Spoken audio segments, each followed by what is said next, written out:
Unable to connect the host. What'd you do? Nothing out of the normal.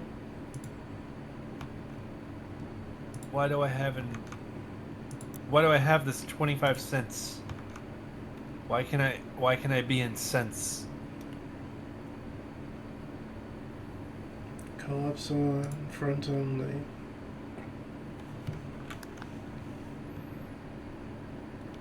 Sent another invite. Trying to join you.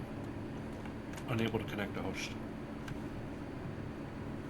Okay, something's in the way. Try this. Oops. It may take several minutes because there's a lot of dirt.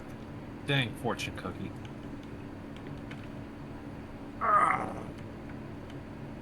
Ugh. Don't get old, kids. You make noises like that all the time. Mm-hmm.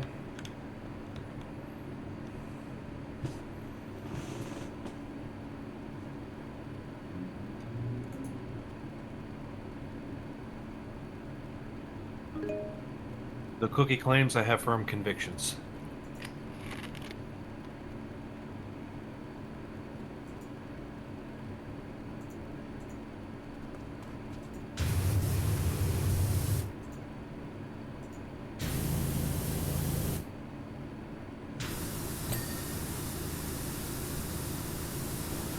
Okay.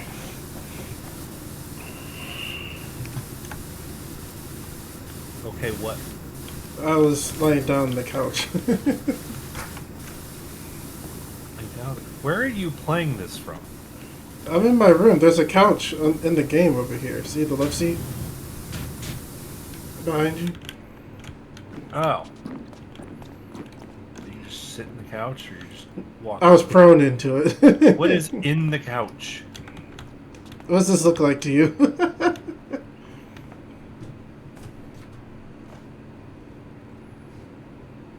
Oh, it's one of our power washing tools. Why is it in the couch? What the? How did... What? I just saw that. I didn't see that before. What the? What did you think I was looking at in the couch? It was not that. Is there something else in the couch that you're not telling me about? Oh.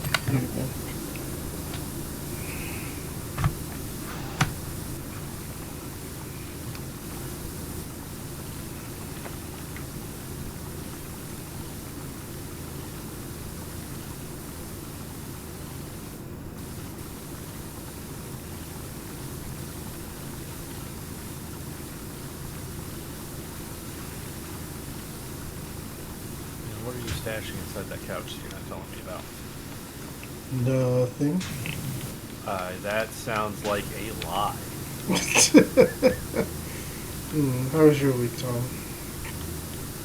Oh, not too bad. I've gotten to dive into my cabinet work over at this house that we're doing. That's good. Something to take your mind off things. What was that? Something to take your mind off things. Well, I've been really trying to get to that cabinet. I started, it's like I have ideas on how I think that they should look and how we should be sorting them. So I've finally gotten in there to do it. And so far, everybody is being very positive of what they're seeing out of there.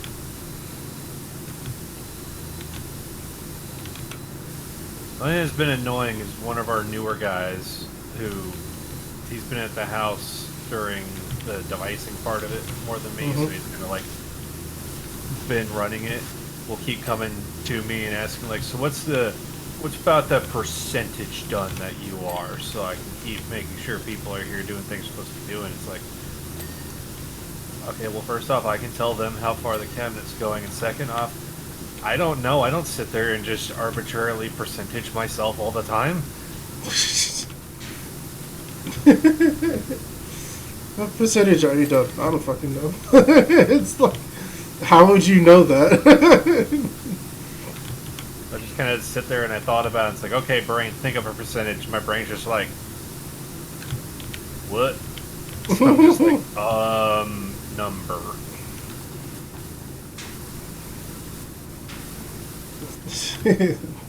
What percentage are you done? I don't know. Did you see did you see a bar above my head? That would be hilarious to have a bar up in there.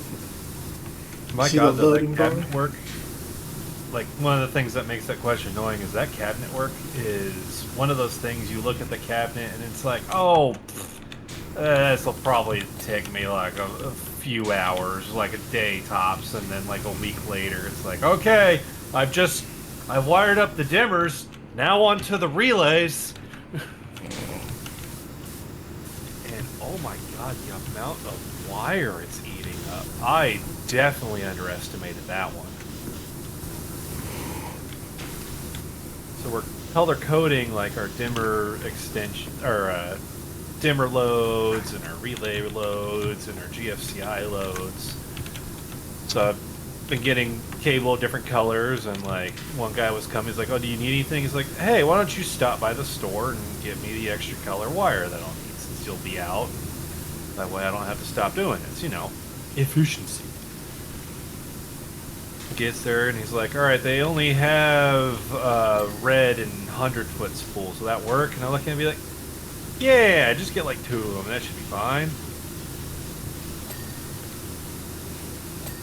I was working on 200-foot spools that were already partially used, and they got all eaten up of the black wire I was using. And then I had to get 2 more 100-foot rolls, because when I went to get more rolls, that was the biggest they had. And it ate those up, and I still wasn't done. So I'm just like, okay, fuck it. At this point, I just need to go get another 500-foot roll. And you look at it, and it's just like probably 5-foot by 5-foot box cabinet. You would not think that thing ate up like 400 feet, and I was probably only half done.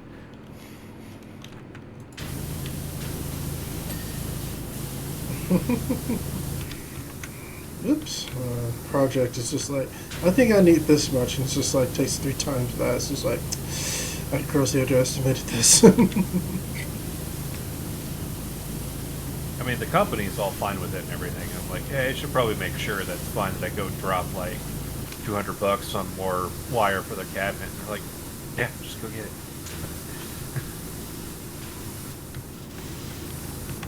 Just asking. Well, it's like, well, I know that our company policy says on the cards, if you're going to spend more than $25, just like, at least just tell people you're doing it. They're like, yeah, we'll get it. That's why you're asking. Just go ahead and get it. No biggie.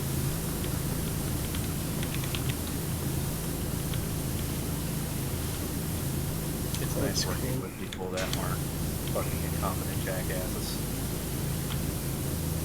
Why are you spending money? Because I need more of the thing. Why did you look for a cheaper option? Convenience? I don't know. God, that's how the state is all the time when it comes to money. Well, yeah, because you're the government. So we have to spend our budget so accordingly. It's just like, do we? Because you guys want to do a ton of stuff and you can't do it because you're too cheap about it.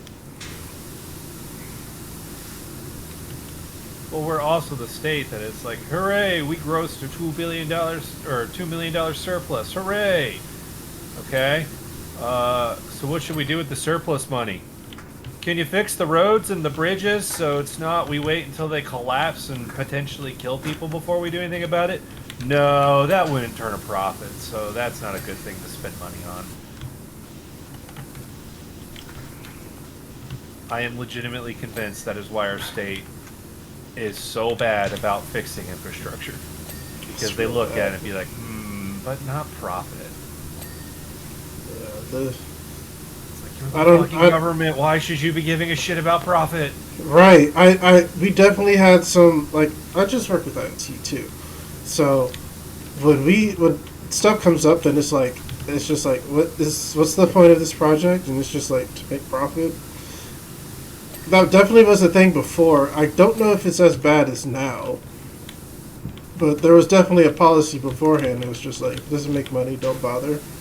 Just like, we're not a company. We don't have to worry about revenue. Well, You're, not sorry, not you're, revenue, not profit. you're the government. Look at that debt calculator that we have that's falsely convincing people that number matters.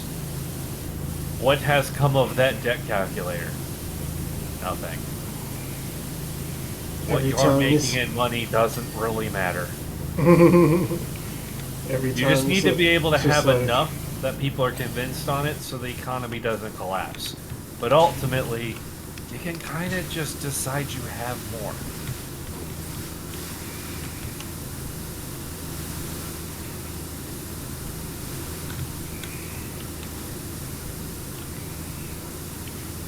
Any updates on your getting your arm fixed? Appointment is on Friday. Or not Friday, Tomorrow? Monday. Oh, Monday. Monday. Okay. Monday. Okay. And hopefully I will get to that appointment and I'll be like, yep, we're going to cut you open. I'll be like, sweet! Finally, I've waited so long just for someone to cut me. They're like, what? Yeah. You heard what I said. It's been so stupid too with me talking to insurance because they call to like double check and she's like, I just need to make sure if I need to keep your case open and all that. And I'm like, yes. And she was talking about, I don't give a shit, people know what hospital it is at, but at Francis, you know, this caused all this problem of them just saying, well, you're fixed. It's like, no, I'm not. No, you're fixed. Just live with it. And what I was telling her, like, well, you know, I'm just like pretty upset that this is how this is all turning out. I just want my arm fucking fixed, and it really sucks to be told by people that I haven't even met that, yeah, you just fixed, just live with it. And she's like, yeah, and like everybody I sent over to Francis, they keep coming back with all the same thing of just they don't quite, nothing gets fixed right, and they're not very happy with the care. And then I'm just sitting there, I'm like, then why'd you fucking tell me to go to Francis? Yeah, it sounds like a systematic problem here. Why do you keep telling people? Because I remember when that discussion came up about where to get treatment, and they were like, well, let's see here, we can send you up to this place that's up in Carmel. We can send you in this place that's up in Westfield. And I'm like,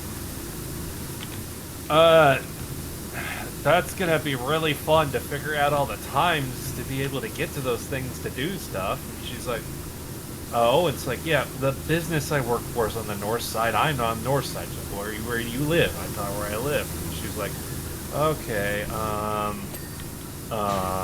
she's like looking around, I guess having trouble finding what would be nearby me. And I'm like, there's a Francis hospital right by me. Oh yeah, they'll work. Get all this. It starts being stupid.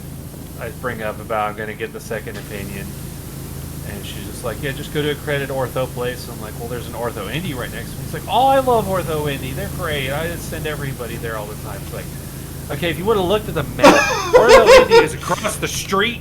They are not. Why didn't you look at the map when you were apparently supposedly looking at the map to see what was near me? You'd be like, oh, there's an Ortho Indy right next to you. Go there. They are not looking at a map.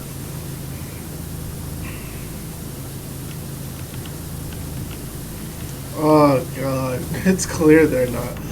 I don't know if this is like a thing or not, but it's whatever. But so the state is supposed to reimburse people who travel for them, and so one of my trips I had to take in January. First off, I must say, PeopleSoft sucks. The system we use for all that financial shit, it sucks. I hate it. I've not heard PeopleSoft much, but I can't say every time I've heard it, it's always been in the same tone you have just now delivered. It sucks so bad. So, in January, though, what happened uniquely for once in a very long time, is that they decided to upgrade it or update it. Update. I think is a bit the same this time. And when that happened, this was probably my second trip to get reimbursed for fuel, and for some reason I thought that had been submitted back in January, but no, it hadn't been. So I'm like, what the fuck? It didn't even tell me it wasn't submitted. No emails, no notification, nothing. Well, if you don't bring it up, they don't tell you about it, then it just goes away. Exactly. So I'm like, oh, cool. I see how this is intention. So I'm like, okay, I have this other expense to fill out, so I'm gonna go ahead and count this as try to submit this at the same time too. This is when I learned that there's, of course, statutes, set dates or statutes limitations for like when stuff's supposed to be submitted, and the longest it can last without needing written approval is like 90-ish days. So I'm like, great. So, barring some extra stuff I need to get done for it, I did finally get it submitted. But the guy I was talking to get that written approval was like, well, we'll see what they say. And then 2 days later, I'm like, well, the cutoff date for the last year is coming up in like 2 weeks, and I think they're just going to let that run out. And I was like, yeah, I know. So you can try submitting it afterwards. And it's just like,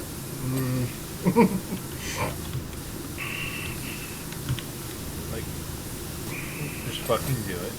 And do you do the travel with your personal vehicle? Sadly, yes, because the rentals we have for the state are not good. You know that you can submit that at tax time. Oh, that's a good point. Yes. You can submit it as travel expenses for work.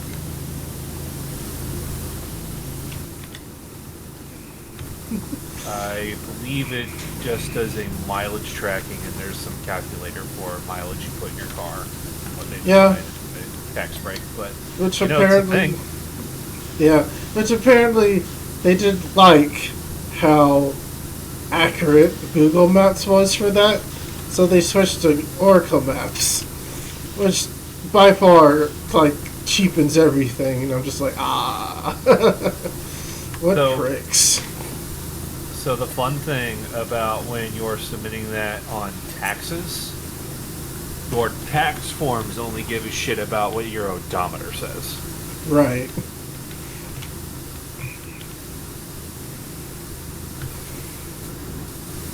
Because I was like, this is scumbaggery. But okay. Oh yeah. No, when you are having to do travel for work, you have to know all the little wobbly stuff that they'll do. Like, I had the fun thing at my last job when I first started just taking the work van. Mm-hmm. It was constantly like, okay, I've got the work van. It obviously needs to come. Because it was really stupid what happened on how I got this work van. And I'm just going to say that this is how it goes to help add context to this, and plus it's just ridiculous the situation that's happened. So we were doing some project work down in Francis. Funnily enough, the same Francis that I had the problems with my elbow right now. Cool. Just bad times in Francis. Got it. Well, the part of the reason why I was even encouraged to go with Francis is the first time I've had like a genuinely negative experience at the hospital. It's like always been the family go-to anything more than just personal doctor visit facility. We're constantly making me stand up on this one. You are moving that ladder around so fucking much. I am. I was on top. So anyway, go on. But so I'm bringing my own car there because this is the time that I'm driving my own car. I wasn't really informed about the travel expenses of being your personal vehicle until after this happened. But luckily at my job, you can actually report your mileage. To which that Ed guy was always quite upset about because I was one of those, as he puts it, fucking nickel and dimers. Because I was told by the owner of the company, however long it takes you to get to our usual workplace, both in mileage and time, as soon as you pass those, you can start putting them in the book. So as soon as I passed, I'm pretty sure it was 18 miles to get there. As soon as I passed 18 miles, mileage got recorded. Had to just run up to the Carmel Hospital, which was like 3 miles up the road. If I would go 3 miles up the road, and then when I go to leave, that's an extra 3 miles back by my calculations, 6 miles. Every day, you're telling me to go up to Carmel. Nickel and dimers. Yeah, for doing exactly what you are supposed to do. And the federal government agrees with you on that. God, oh man, I cannot stress enough how happy I am you're not working there anymore. But, so, we were doing work down there, and one of the guys who he's in the group that likes to go out in the parking lot in the hospital and take a 2-hour lunch break to get high in their car. But he was coming down to be like my helper for the day. Mm-hmm. For some reason, they decided for him to get down there. Oh. Because we basically had like a spare van that was rotating out because the crazy guy I was working with quit. So we kind of had a van just floating. So he brought that van down to the hospital. He came down to the hospital, and then I think it was his brother. It's pretty irrelevant. They when I say his brother, they all worked at that company. Somebody else who already had a van that they took home each day also ended up coming down there. Well, at the end of the day, actually it was before the end of the day, they had to go somewhere else, and they were going to take them, and it was just going to be me there because we were kind of just had like some work to finish up. No big deal, what the fuck ever. So the van that was the floater was just going to camp out in Francis's parking lot. Oh, okay. And then I looked at that and be like, logistically, how the fuck is that thing supposed to get back? So I'm looking at it and be like, I live the closest to this place to the point that it is a negligible commute. Like, we're talking sub 15-minute commute to get here. Oh, yeah. I call up my parents and say, hey, can you come pick up my car? They come to the hospital. I give them my car keys. They bring the car home. And then I have the keys for that van. So I just start the van, bring it home. I'm not going to leave the van there. So now the van's down the south side. But the van needs to be there because that's how the people that don't have a van get to job sites with material. So the van has to go up. Well, I have the van. I'm the one with the van. There's a brief moment of this Ed idiot saying, yeah, be sure to bring the van back up, not realizing that in order for me to do that, there is no efficient way for me to get back home if I bring the van. So I bring the van up, and then at the end of the day, the van is my transport. It was my ride up here. I take the van back home.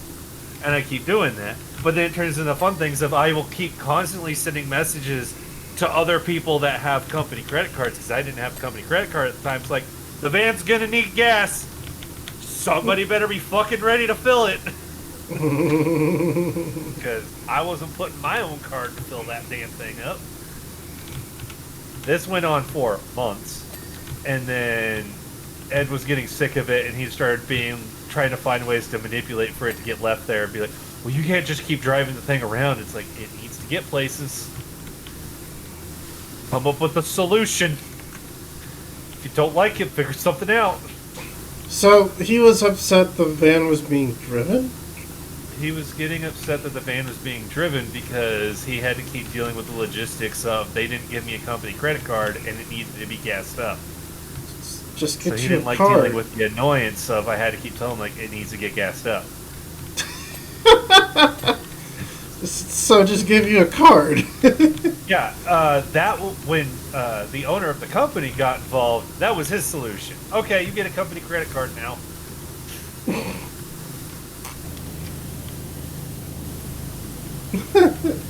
Is that the solution they went with, or what? That was the solution they ended up with after Ed tried to Okay. do all his squirrely bullshit. Okay. But there was a period of Ed doing his squirrely bullshit. Okay, got it. Got it. Okay. It's like the van's being driven. What do you want? It's in use. It's in use. It's getting work done. But I think it's because at that time he was still not wanting to see me as somebody who could. Because at that company, your position was basically you did not have the company vehicle, so you were kind of like helper, air quotes. Or you had a company vehicle, so that means you're a lead technician, air quotes. So he didn't want to see me being that, even though he was always sending me on jobs and having the responsibilities of lead technician. Of course not. Technically, I mean, you could. I don't know. It's the manager here. Is he just like the manager supervisor guy? He was the chief operations officer because he found it a way that he would be able to consider himself that and made sure that all emails said it, and he had business cards that said it that he would hand to everybody at every possible moment. I'm a C-level exec. Yes, you're a C-level exec for a company of 14 people. Yeah. Where it doesn't matter. Mm-hmm.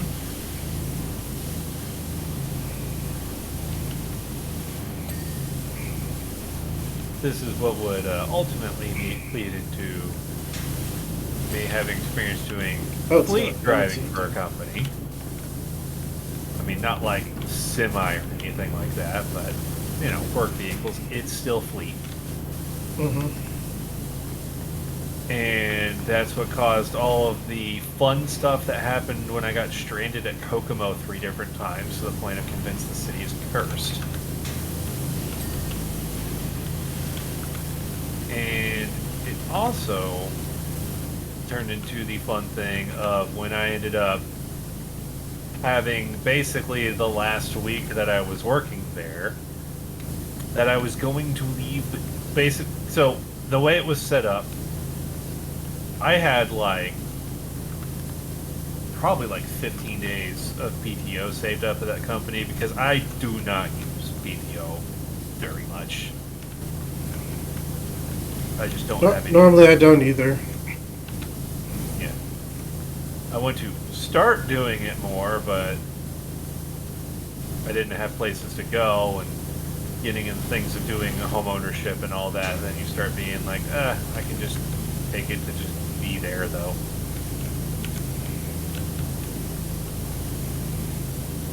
So I had all that time saved up, so the whole plan was, well, I'm already taking a week off that I can use to get moved into the rental that I'm living in, because things were still packed.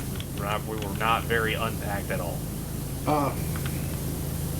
Because again, both me and my brother, minimal time off while we went through that because the fucking Neely curse on how work gets done. So I'm like, okay, I'll take a week off and I'll get it all figured out. This is what started the whole thing of somebody made it sound like they would be able to get me a job somewhere else. So I'm like, okay, I'm going to go interview with them, and some of the preliminary interviews and all that stuff that I was doing basically had it like, we just need to get things checked through, but you're basically employed with us now. So it's like, okay, so what I'm probably going to do is I already have the week off. I have enough PTO saved off for a week. So I pretty much made it clear, it's like, alright, my plan is probably going to be that I'm going to leave on the week I have scheduled off, and if all these things go through together, I will tell the business at the start of that week off that I have. It's like, well, you know, I have to give my 2 weeks notice to the company before I can start. But then just tell the company I'm working at, I already have the week off, I have enough PTO saved up, I'm just not gonna come in that second week, and you can just pay it out. I don't care. It became very obvious that's what I was doing, so when he had to drive me down from that van being stranded up there because the key broke off, when I went to leave for the day, that on the car ride back of him picking me up from Kokomo, it seemed that he had the sudden realization of, fuck, I was relying on you.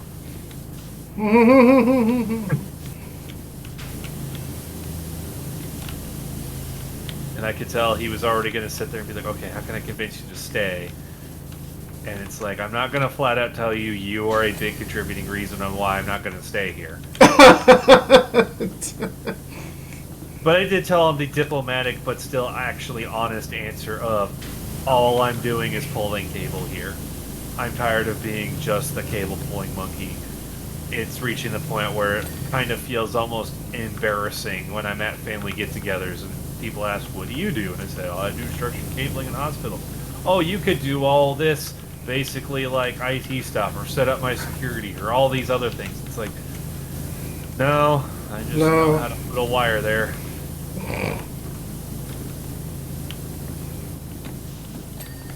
I'm more than a cable. It wasn't a feeling that I liked. So I told him that it's like, well, I'm trying to go somewhere where I can do more than just cable pull. He's like, no, well, I can't fault anybody for trying to be able to do more. It's like, yep. And I'm just sitting there just thinking, like, wonder if he's got enough wherewithal to know that he promised about 4 different times that I'd be able to start doing other things that never got followed through on. Because of course it didn't.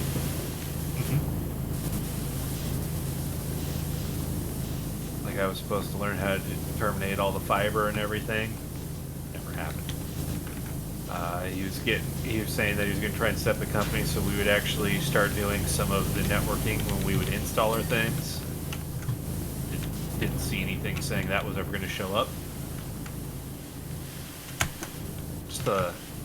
Just a lot of really bullshit things.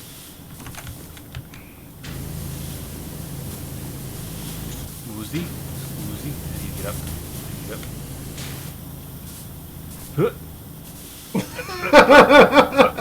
Come on, Skyrim skills! Skyrim rock climbing skills, damn it!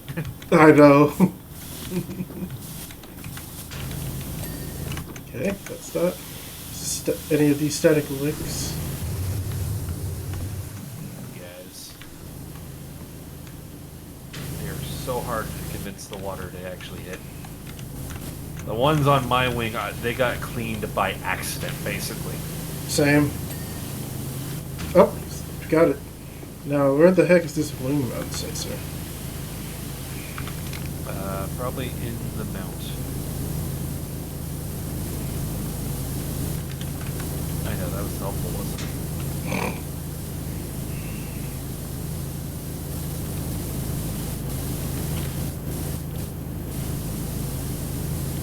I'm just going to spray all around the mount. Like something will probably get clean. Gotcha. This is clear red spot on the back underbrush there. That's a clean, whatever this plane is supposed to be. Private jet.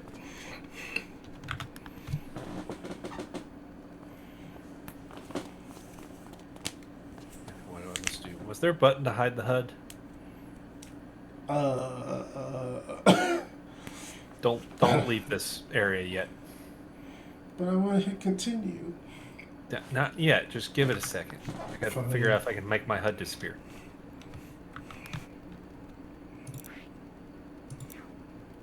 I thought I was told there was a button to do that because my HUD disappeared that one time. Oh, right. I forgot about that. That's a mode that you can do.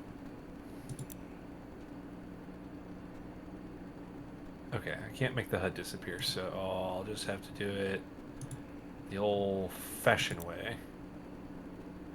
I should be able to crop that out.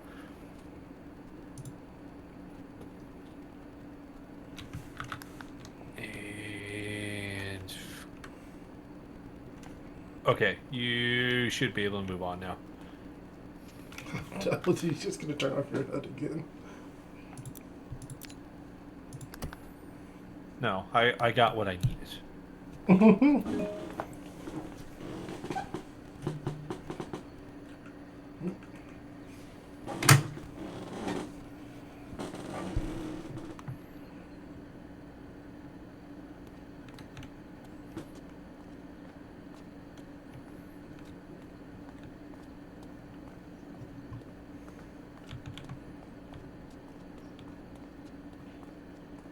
Yay. Ukulele.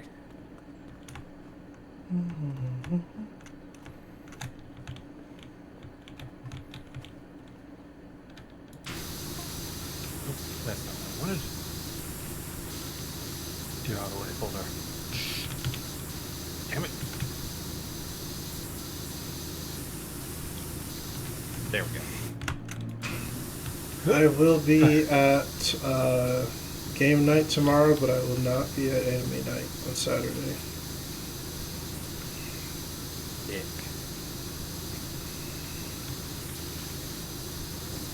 Incoming transmission. Why do you hate us? Why do you hate me?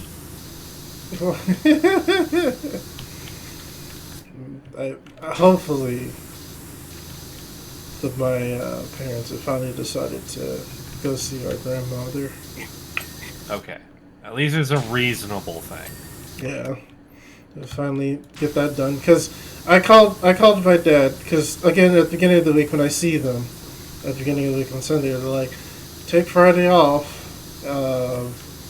so we can go." And I'm like, "It's too short notice. Saturday." If we're going, we leave Saturday.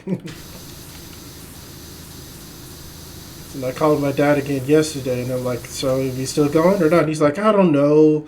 It's too close to the wedding. That's in 3 weeks." And I said I would be gone for it. I'm like, "Okay, it's 3 weeks away. We leave Saturday, and we'll be done and go. It'll be fine." Because my issue is tired of having the conversation of just like going or not going. Just like fucking pick.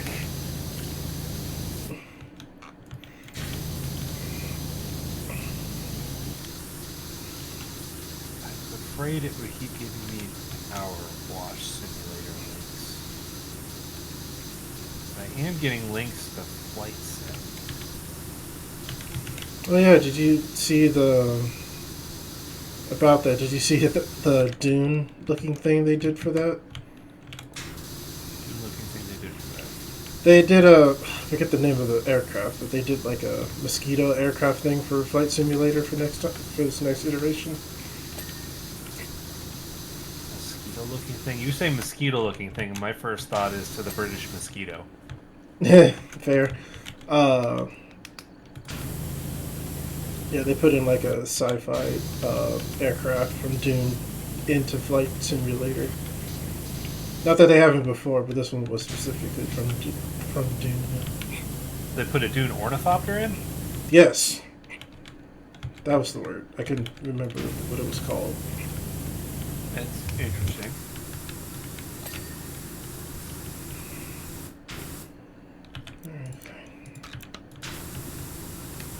It definitely fucking news sources with your fucking. You have to pay us to look at our webpage, so we put up public information isn't free. You gotta pay to know things. We want the public to be dumb.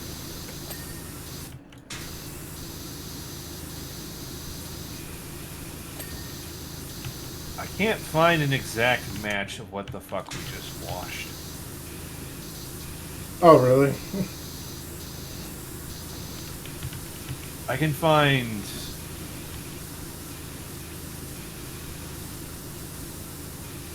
the Gulfstream's probably what the biggest inspiration was, but it's not exactly a Gulfstream.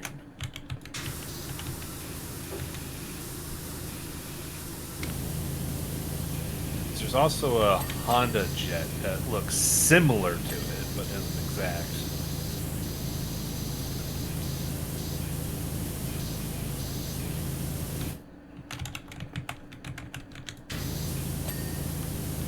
Gulfstream 2.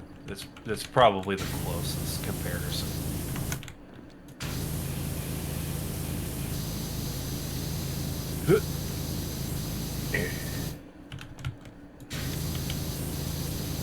That's probably the closest lookalike I can find for it.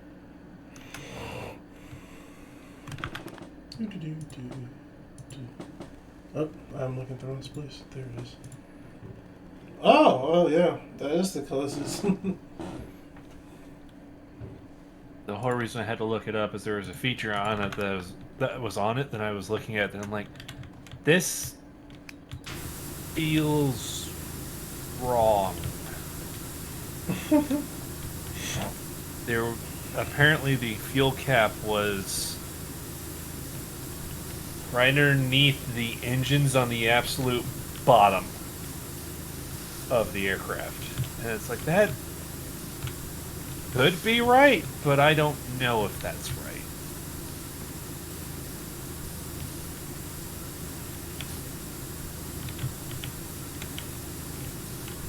Oh, that's why.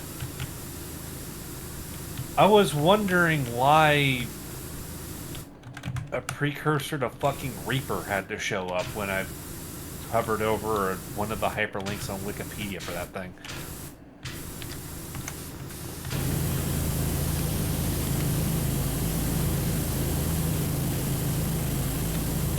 You know, the nice thing is we have now watched 2 things in a row where it makes sense for somebody to start at the bottom of it, and we're doing a much better job when we can wash the top and the bottom. Oh, yeah. Well, that plane went a lot faster than like when we've washed buildings and we're both immediately like, I gotta start at the top.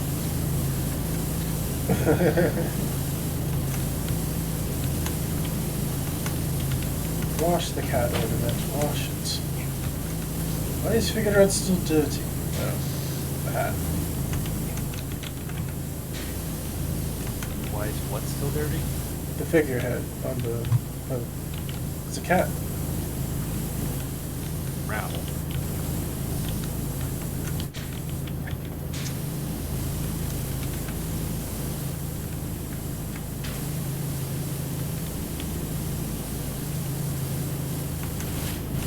Oh, I had a fun thing that happened today that, again, according to a lot of places that I work, or a lot of people's current job experiences, are things that aren't allowed to happen. Oh, really? So, remember there was that Friday where I didn't make it because, you know, doing landscape work all week? And it seemed like some people just decided that wasn't a valid thing of, I'm going to be fucking exhausted and will not feel like I'm worth a shit to go to that thing. So I'm just going to go home and basically die. Yeah, I remember. So the Thursday before, it was Brian the manager, not Brian the guy in our group, was telling us that it's like, we really need to try and get this project done. Like, they're really wanting it to be done for Memorial Day weekend. It's the client that it's a valued client that we really want to try and keep and all that. It's like, okay, yeah, that all makes sense. And we could tell that he was definitely stressing over the job. Well, I didn't know that while that was also happening, his dad was going through some bad health things. So Brian ended up not being able to come in to help us on Friday because he had to rush over and see what's going on with Dad. And then over the weekend, Dad kicked the bucket. Oh! Yeah, so he was out all, like, the previous week, you know, dealing with that. Well, he came back this week, and I ran into him as I was trying to pick up some stuff that I thought came in. Turns out accidentally the wrong thing got ordered. And he just kind of stopped me. He's like, hey, that Friday, you stayed late and worked on that job, right? I'm like, yeah, I mean, you guys are good to me and all that, and I know it's an important client. You're trying to get it done. Like, we're trying to help each other out, all get to the same goal and all that. Like I get that. I really appreciate it. Like no big deal. Like I'm good. So I'm going ahead and because we got this ILS Bucks thing where it's because at our meetings we're always doing these things of here's our core values and we'll hand out an award if somebody's like so and so represented this core value while this was happening on this job. Good job. We'll give them these bucks and like if we really want to they'll convert it out to like an Amazon gift card. But otherwise it's basically free money we can use to buy stuff that we do at the job for like at cost. Like that Luxone stuff that we work with, I could use it to help pay for buying Luxone equipment at the rate of us as an installer and dealer for them. And he's just like, yeah, I'm gonna throw $100 to that at you for staying late there. It's like, okay, well, that's cool. I mean, you guys were already paying me overtime to do that. That was enough for me, but yeah, I'll take that. I'm not gonna say no. And he was like, hey, if you really want to, you can just turn it to gift cards. Like, oh no, that's gonna be a fine enough thing to use because when I have to get moved out in September, like I'm gonna want to be at a place where I can start slowly incorporating all of this into my own. You're moving again? Yeah, Mike's wanting to have the girlfriend come move in with him, and they decided they want to move into the rental and all that. So it's like, oh, that's good for Mike. He's got a girl. Yeah, she's from Nigeria. Which is really interesting how it seems in honestly a pretty short order that the amount of people that I know that are native born African has just like suddenly just grown because he's got the girlfriend from Nigeria and at work we just hired on a guy who's from Angola. Huh. I'm like, huh. Yeah, just an odd coincidence that's just happened. I still keep meaning to ask her, what's the situation with this whole Nigeria thing? Like, is that a thing over there, or is that just like just name and like nobody thinks anything of it? Oh, that's a good point. I don't know. I wouldn't know. Not from either.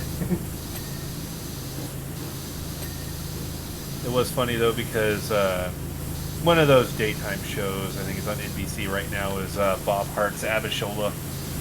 It's I can never remember this comedian's name. He was a bigger guy that not too long ago like lost a pretty big amount of weight. He's from Pittsburgh. He makes a point of that as stand-up show where he has to throw down his Pittsburgh cred. I'm guaranteed if I showed you a picture of him, you know he is. I'm just so terrible with celebrity names. Same. Do you know the show Mike and Molly? Mike and Molly. Not ringing a bell. It was controversial because it had two rotund people. And like the Fox News and all that were very upset about it because disgusting fat people. Oh, they kiss. Whatever. Yeah, because he was the guy from that. I think that was one of the bigger things that got his name out there. But anyway, he's got another one of those daytime shows, or the primetime shows. Our parents watch them all the time. You know the thing. You know the drill. Mm-hmm. Yeah. From everything I've heard, it's actually a decently funny show, but the premise in there, Bob Hart's Abishola, it's Bob, a guy from America, is married to a woman from Nigeria. And my parents were already watching it because, it's just the NBC primetime show, so of course they'll watch it. But I caught my brother watching it, and it's because his girlfriend has also watched it, and it's apparently entertaining when she's watching it because she will sit there, watch all the actors they have for the Nigerian side of the family, and she'll just be like, he's not Nigerian. Damn. Now, some of the people in there, like Abishola, is Nigerian, and she will confirm that. Oh yeah, she's Nigerian. But then, like, some uncle shows up, who I guess is supposed to be, like, the character that's always cracking the joke. She's like, he's not Nigerian. And they looked it up, and he's not Nigerian. Apparently, every time she has made that claim in that show, she has been 100% right. Not knowing who the actor even is, just sees them show up in the show, and apparently she can just hear them talk and just maybe be like, nope, not Nigerian. Impressive. And again, like, that's very specific. So, they're the only ones that would know. I think what I'm gathering from it is, because she talked about how they have English kind of as, like, the trade language, basically. The lingua franca, as it would. But Nigeria has, I think she said it was like 300 tribal languages in it. And that's why she definitely has like that sound of English as a second language, because over there it's common practice. You learn the tribal language first, and then when you get shipped off to school, that's where they teach you English.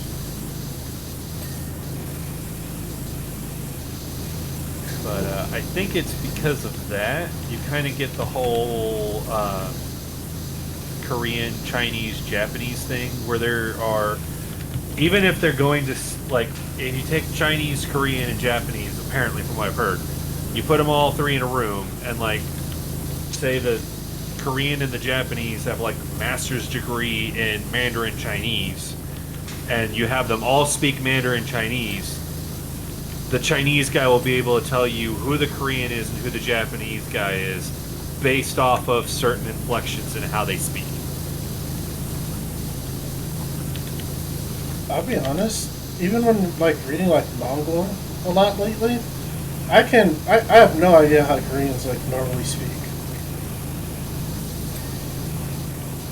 So the one quirk I remember hearing about, and I was told, now granted I haven't sat there and like really studied it to see like, is this actually a true thing? Or is this more of like a tall tale?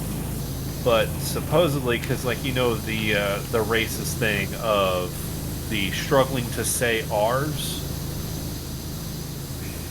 from what I've been able to gather, that seems to be more of the Japanese quirk, because the Japanese language just doesn't really have the hard R sound. It's not like they're physically incapable of saying the hard R. The language just does not use that sound. Right, yeah. R's or L's in Japan. But from what I've heard is that when it was more commonly acceptable, because the public didn't pay as much attention over there, because as we all know, those nationalities have a history of really fucking hate each other. And the story I've been told is sometimes, like in Japan, when you had people walking around that were like pretty gung-ho in the hating each other department, would see somebody and they think they were Korean, they would get him to say a word that had a P-based sound in it, so like a pup. They would ask him to say that word, because apparently in the Korean language, that's a sound that's not used, so that's the sound they struggle to say. So it always sounds slightly off from a native-born Korean. They'll hear it, he doesn't say the pup correctly, so they beat the shit out of him because he's a Korean.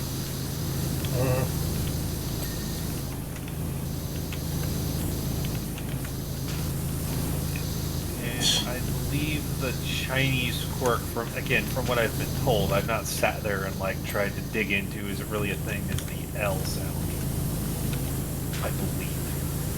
Yeah, I think granted, China I've might be told L. that one, and that doesn't really make a lot of sense to me, because there's so many Chinese names that have L's in them.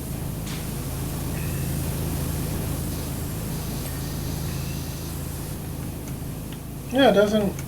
Yeah, huh. Doesn't So quite add up. you can see why naturally there's things where I hear these stories and like I'll share them like I did there, but I definitely have some doubts on them. I definitely instinctively will be hitting that X button, or I think it's square on PlayStation.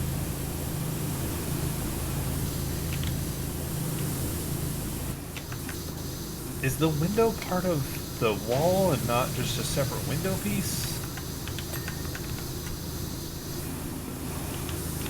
No, it's its own piece. No, you got it. Oh, I gotta get up on top of it. I forgot Yeah. about that. Yeah, every I time. forgot I was the wolf.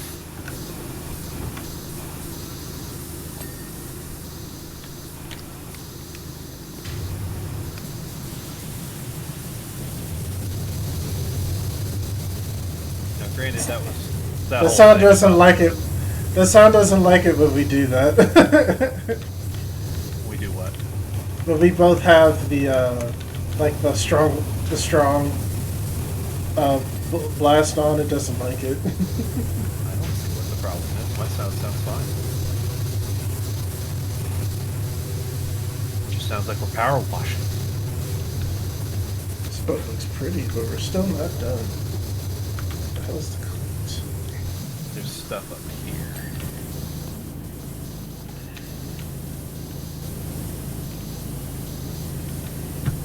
Now, granted, this little quirk that I got from a geography teacher. Well, that's the class I had for. Hey, what's up, high Manifested school. Nightmare? Welcome back. Hmm? Manifested Nightmare is back. Oh, cool. But he's the one that told me about that quirk, and it was funny because so a common ingredient in a lot of your soaps, I think it was particularly the bar soaps, like it was a particular thing, but it was a common ingredient. This teacher was allergic to. Oh. So being in high school, everybody is like, well, he smells awful because he doesn't bathe. And I had a class with him, which is the first time I actually met him, because he's not exactly the most socially outgoing teacher there. So you basically meet him if you are doing a class or you're doing an extracurricular he's involved with. Mm-hmm. And then, of course, if you know him and he knows you as a student, then you can, chat him up some. But he's not just going to randomly go out there and talk to every random fucking student in the school. Why fucking would you? We were a dropout factory. But, no, despite contrary to belief to what everybody I went to school with, Mr. Bolt bathed. He didn't smell terrible, he fucking bathed. But, I liked his class because I had him for a high school geography class, but he would always just have all these extra bits of trivia.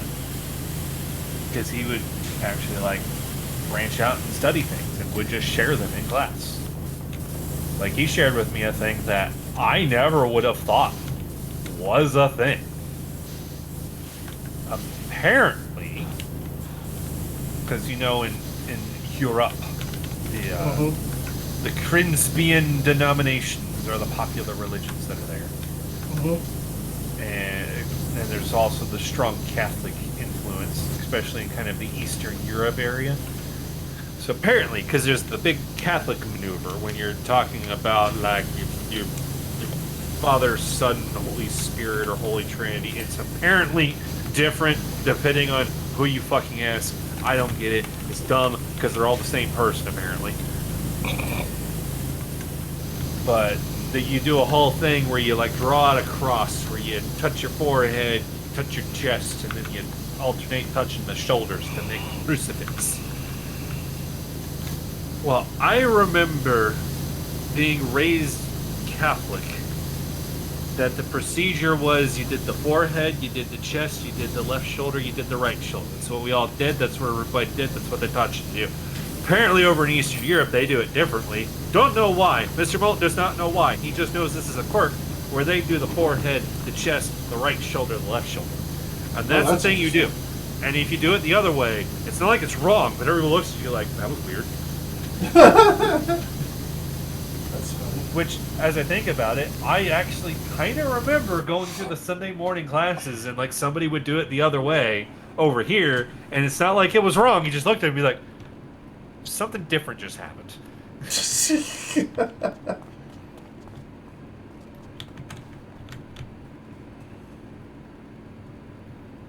Yeah, truck. Yeah, It's a cat monster truck. yeah, cat truck.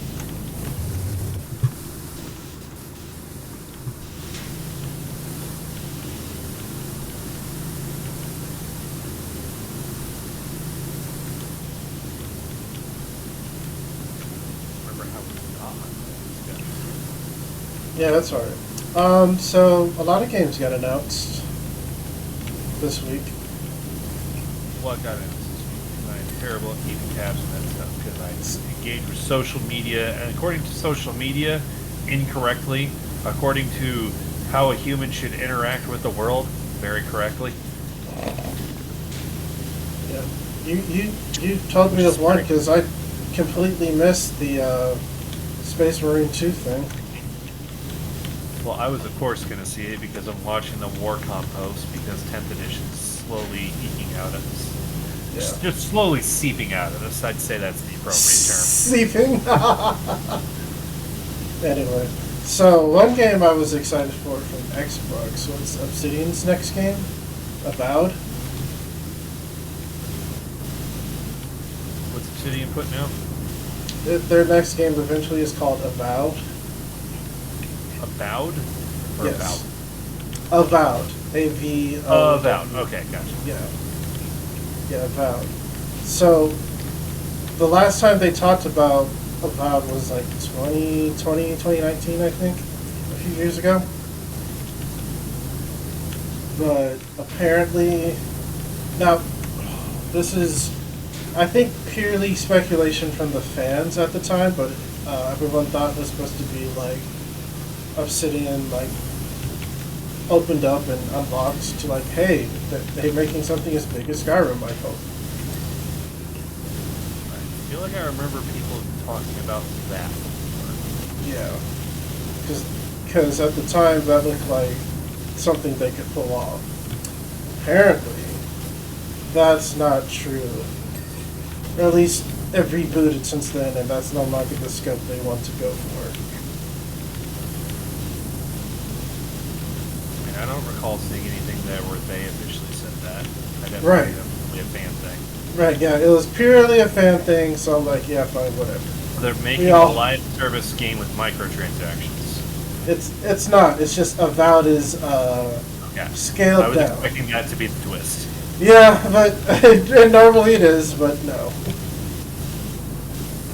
So, Avowed has been scaled down to about the size of Outer Worlds. Yeah. Yeah, it's like, what a way to temper expectations. So I was like, oh, okay, that sucks that it's not going to be, oh, my hut's gone. Shit. Aha! Now Oh, we get to watch you struggle to fix it. And now it's back. I'm not even sure what happened. It's because my HUD didn't disappear and the game had to eat somebody's HUD. Yeah, I had to eat somebody's. Yeah, so while I'm like, damn, we will never get another Skyrim again. Shit. I'm also like, that's fine. Outer Worlds is still pretty good, so it just sucks that it's not going to be another something as big as Skyrim again. That is one of those games I still have not gotten around to actually playing. I'm pretty Outer sure I Worlds? have it. I think I got it one time. It was free on Epic. Yeah. Yeah, Outer Worlds is pretty good. For like a sci-fi type thing. It's well written. It's like well written, but like a medium to short type length. So it's like, no, I want there to be more. I do remember. Main thing I remember seeing people talk about it is that there's apparently ace representation in there. What representation? Ace representation, asexual, that thing. Shit, it's been a while. I can't remember. There's apparently a squad companion that is. Oh, okay, that makes more sense. I think I know who you're talking about in that case.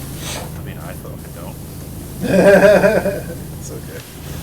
Again, it's been a while for me, so I rightly can't remember. Yeah, it is a game that came out more than a week ago, so it's completely exited the entire cultural consciousness. I just remember it coming out like not the same time, but like after '76. And everyone was like, "This is what we wanted, Bethesda. Fuck's sake." And Bethesda's like, more PvP multiplayer? Like, no. How about more PvP multiplayer? No!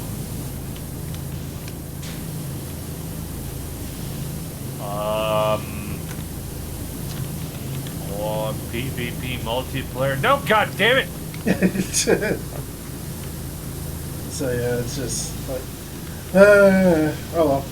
The hype has been lessened, but I would still like to see what about it is. So it's whatever. I wonder if it'll ever be disavowed. If it comes out broken, it'll be disavowed. That's gonna be the fucking headline, mark my words. Mm-hmm.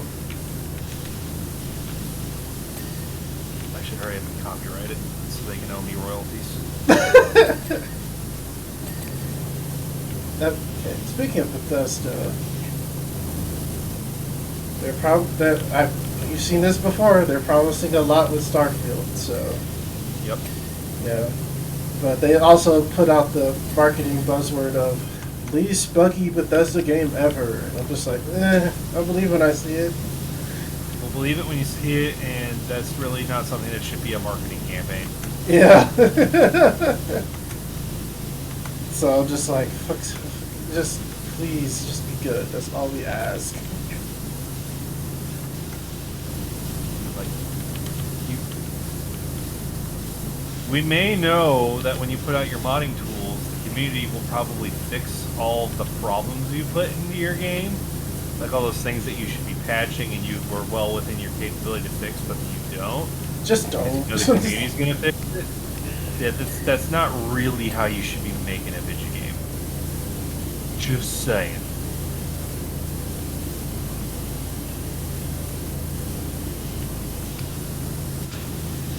Yeah, so, but yeah, the latest gameplay trailer was pretty promising. Showed off it moving up much better than back in like 2020 or so. When they first showed it off, it looks way better graphically and mechanically. It's just much smoother than before. So that's nice. That's good to see.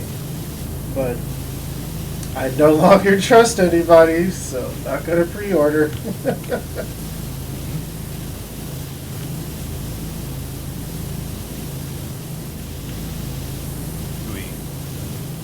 Should we cue the Sterling song?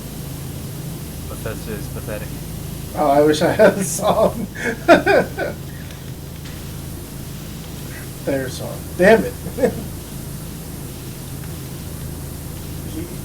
He was, see? They were a he back when we played the song. God, Leland, you're such a dead naming asshole. What the fuck's wrong with you? It's hard being PC, okay? Apparently not. All you have to do is just slap a rainbow on a thing and you'll piss off plenty of people. Jesus Christ. Happy Pride Month, everybody.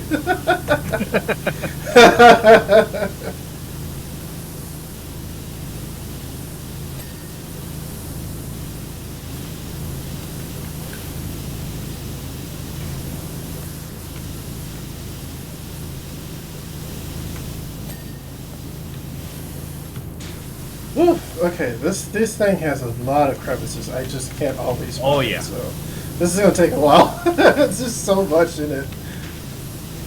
It's gonna be so fucking particular. Yeah, that's metal. Time for my secret weapon. Oh, wait, Is I it don't metal? have it yet. I have Is it $1,000 metal? bucks. What are you doing with $1,000? What are you gonna do with $1,000 fucking bucks? Buy nozzles. You gonna Oh let my me use god. it? the soap nozzle for this thing is $900. God. Didn't you have 1,000? I did. See, No more. you see what tool pricing looks like when it's a tool that they expect you're buying once and that's it. Right.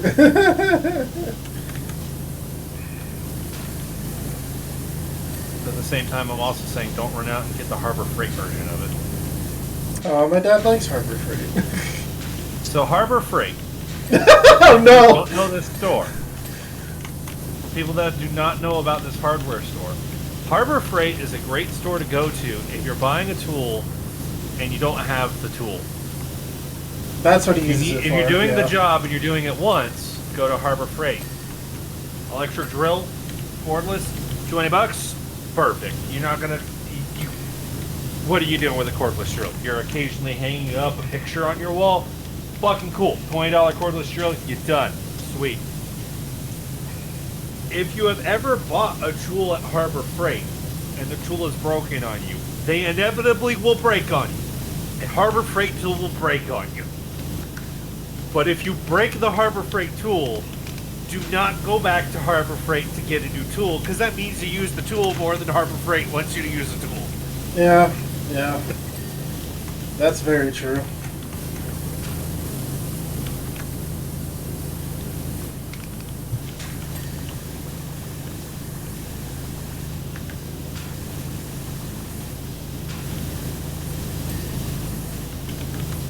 I have 2 cordless drills that came out of Harbor Freight. I didn't even buy them. I just ended up with them at my last job.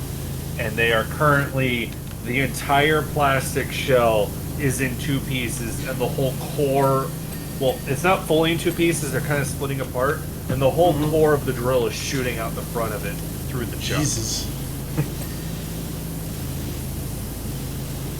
That's where I was like, I gotta get one myself. I bought a Rigid brand, which I know Rigid's got its haters and it's got people that like it. I don't have much problems with Rigid. Those Rigid drills I have, they're pretty good to me. I like them.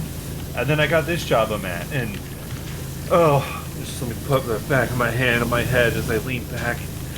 Oh, I have my first world problem if I got a band that was fully stocked with Milwaukee tools.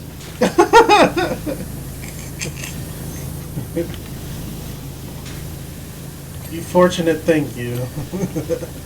Yeah, the next time John's like, I need people with power tools to help, I'm going to show up in the work van and be like, Adam, leave all your shit at home because all my stuff's going to be better.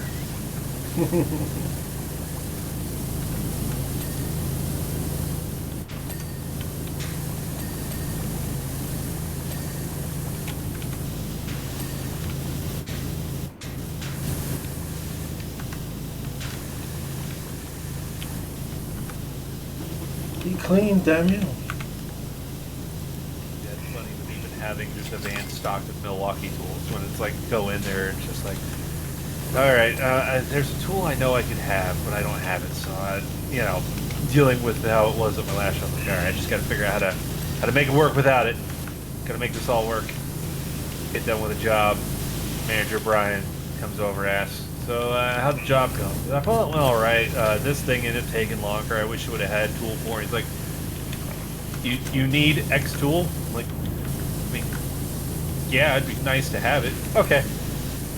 Come in 2 days later, drops the Milwaukee oven in front of me. There you go. Okay. No! This is not how this is supposed to go.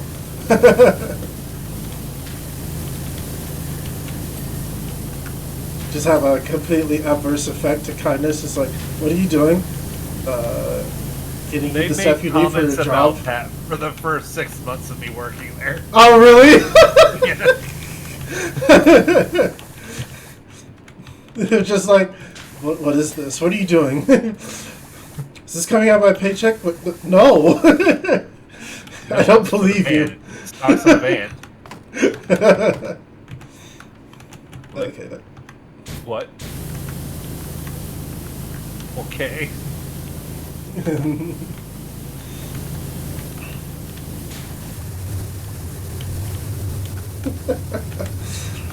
It just shows how bad of a relationship your previous job was. It's just like, Jesus.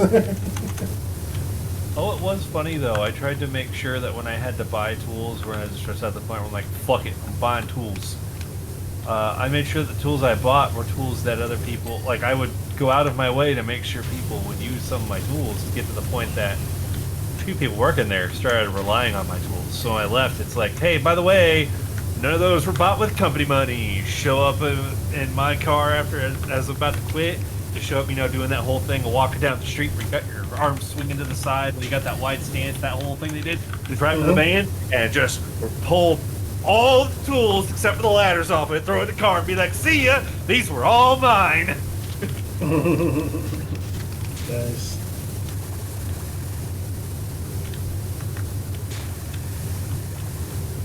Like, I was the only one that had, for a cordless drill, I was the only one that had a hammer drill that was cordless. Oh, damn. So every time that we'd go up to the patient rooms that had brick walls on there, people are like, oh, great. And they got to go down, they got to get our smaller version of a hammer drill, which has like a 6-foot cord on it. And they bring it up and they're like, oh, fuck, I forgot to bring an extension cord because there's no outlet that's close enough to use for it. And everybody's just getting upset because it's turning into such a chore. And they're all doing that. I'm like, what are you doing? It's like, we need to put a hole in the brick. Oh. Pull out my drill, pop a masonry bit in. Like that? Just look at me like, yes.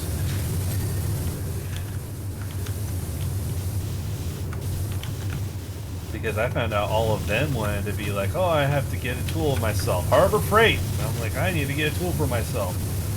I'll go over there. Okay, I've just been a little bit more. Oh, this gets these extra features. Oh, I like that. Oh, it's got a lot of really, like, I can really dial in for all the,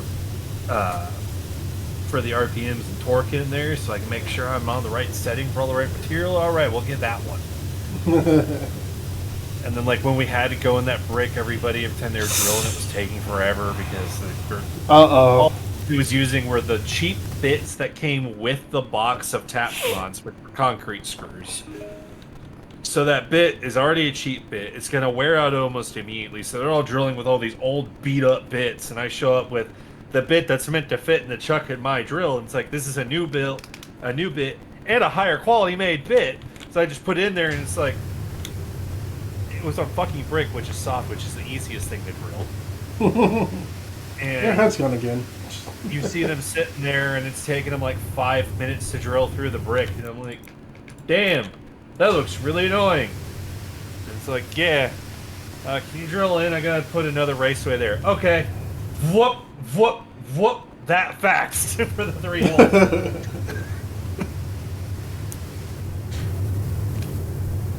Ow, that's my face. Hang on. I'm gonna do this even better. Oh, I can't even click on it. Well, it's not there. Dang. I was hoping I could ghost click it. Oh, yeah. Oh, you don't have the long boys. No, I don't have them long yet. boy and get back and snipe you. Yeah. I have 500 to see if I can get it. Oops, that's a different thing. Yeah, look what we have to clean now. Mm-hmm. And it's moving. Mm-hmm. I hope you can hit a moving target. Nope, the really long one is 600. The very long one is 1200. Cool. You know, you would afford them if you weren't just embezzling money all the time. Hell, I could afford them if you weren't garnishing my wages all the time for no good reason. Look, man. You see how much work we have? Operation costs are out the wazoo. I really need to lawyer up for all the shit. Well, if you do, I can also tell you that you don't have the case. I'm pretty sure this was a British game, so we're in a Britain place, so I actually have a stronger means that I'll probably be able to enforce that. This is America, where you hear, oh, he's lawyering up? Well, you're fired. Oh, because I'm lawyering up? You show up to work 10 seconds late one day, so, yeah, you're not taking the job very seriously. I'm a right-to-work state, so just get fucked.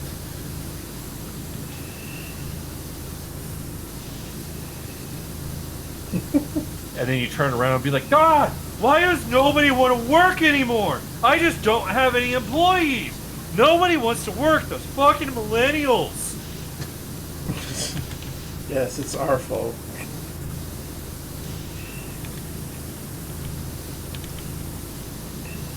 Man, my whole business that I made over a really inefficient product that better products that come out to replace it is being destroyed. Those goddamn millennials. What's the favorite one I keep hearing is millennials destroyed the diamond industry. It's just like, do you think our asses can afford diamonds? Yeah. Say you immediately go with it like we can't afford diamonds. I'm immediately like, yes, the very common crushed graphite that we decided to convince everybody was rare and precious, when the actual good-looking stones that aren't clear are actually rare. And if you want to take the argument of applications, diamond has one very specific case application. A lot of people here are like, oh, it's really strong. They make diamond cutting blades, and it's like, yeah, those are used in an extremely small number of cases. Mm-hmm. They're not, oh, well, people with money just, get the diamond cutting blades and just cut everything. Like, no, there's very specific few things that you use it on.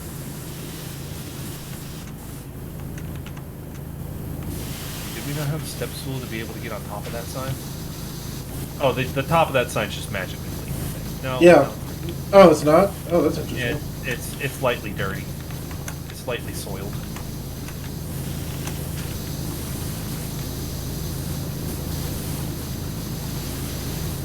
There we go.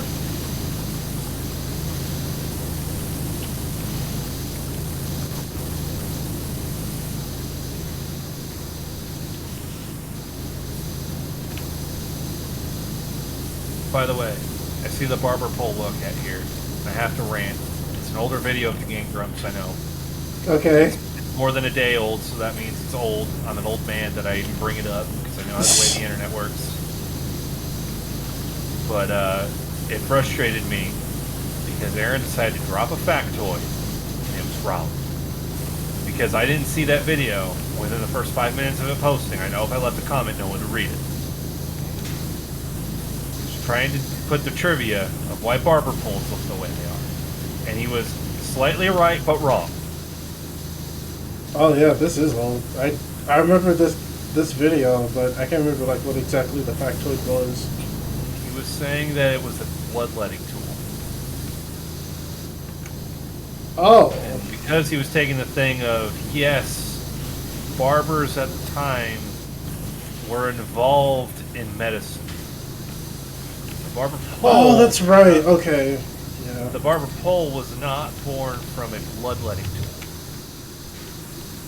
The barber pole was born from the specific thing that barbers did when they were involved with medicine. Was they were also surgeons. That's why, like Flapjack, the one that we like to reference a lot because we had a character that was doing it in the Rippers campaign. Oh yeah. That's why that thing existed. That was a thing. Barbers did double as surgeons. The reason why is because the whole barber school, barber college, all that thing, to be a barber really was an actual practice skill. It wasn't just some random dude just to say, I'm going to cut your hair. It's a practice skill that has a practice hand.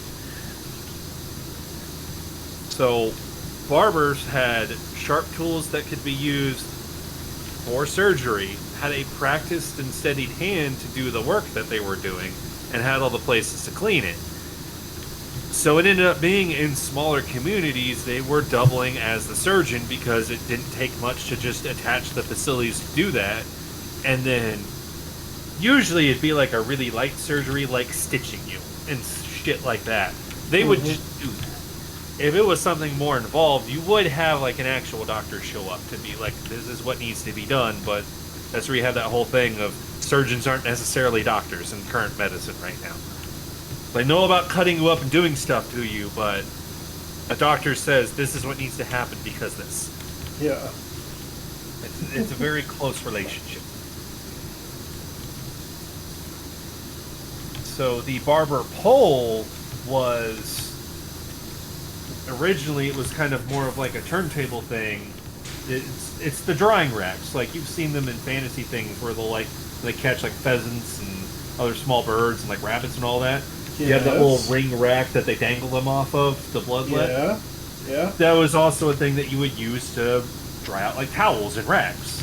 The barber pole was born from that because they would hang those out front with the rags. So you'd have clean rags that were white, and you'd have bloodied rags that were red. So when people walked through town, they saw white and red rags up on a drying rack. Oh, that's the barber. I can go get my hair cut there. Or, fuck, I can cut myself open. That guy can put me back together.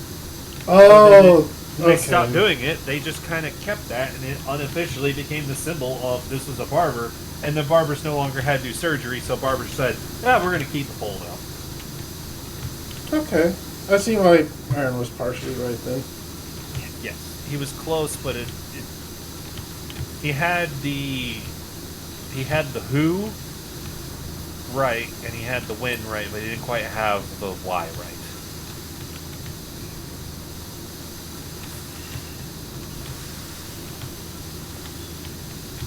Okay. Yeah. Let's also be real. Any device that would look like that to be a bloodletting tool, that's an execution bloodletting tool. That's not a surgical or a medicine bloodletting tool. Those things are very precise because bloodletting is supposed to be a very precise thing of exact amounts of blood. So if you had this big, gigantic, fucking massive pole that's gonna put a hand-sized hole through your hand to bloodlet, that's not bloodletting, that's doing a blood sacrifice to an angry god.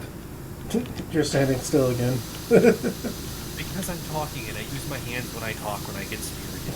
I know. It's just, I like looking over sometimes. You're just looking up at your perspective and you're standing still. If we had cams, you would see that I'm constantly taking my hands off of the control devices. I really want to have like a 2D or 3D live avatar for us to use so we can do that when our the VTubing thing? Yeah, basically VTubing. And I'm trying to figure that out, and it's not... I'm trying to figure it out from scratch first so I know where to start, but it's not easy. Well, I'll ask you this, Leland. Do you know rigging? Rigging? Oh... No, I don't know rigging. You know how to rig, and you're in for a bad time trying to set that up for yourself. Yeah. Unless you're gonna do something like Narrative Declaration has, where it's the character standing still, character has mouth open picture whenever they talk, where they just flip between those two images. You don't need no rigging to do that one. Yeah. I was thinking of just, I wanted the 2D images ones anyway, ideally. Because the 3D stuff, you can just, what I found is that some of those are already made, and you just need a camera to, like, put it with and, like, you know, set it up in OBS and all that. There's stuff that can work, it's just, but I'd rather have the 2D thing where it's, like, not much effort would be needed. Well, I'd be careful about saying not much effort. Yeah, it's still a lot. Which is why it isn't done yet. Yeah.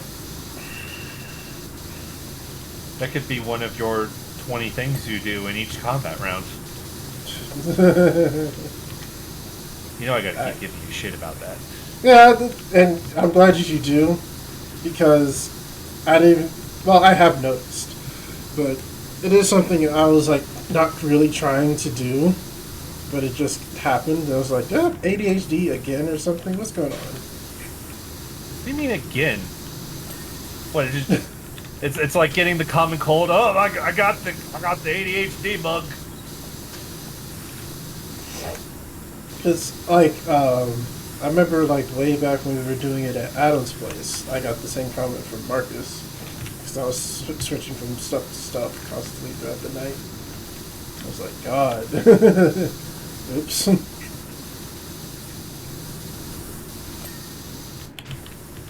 that was also a strange error for everybody.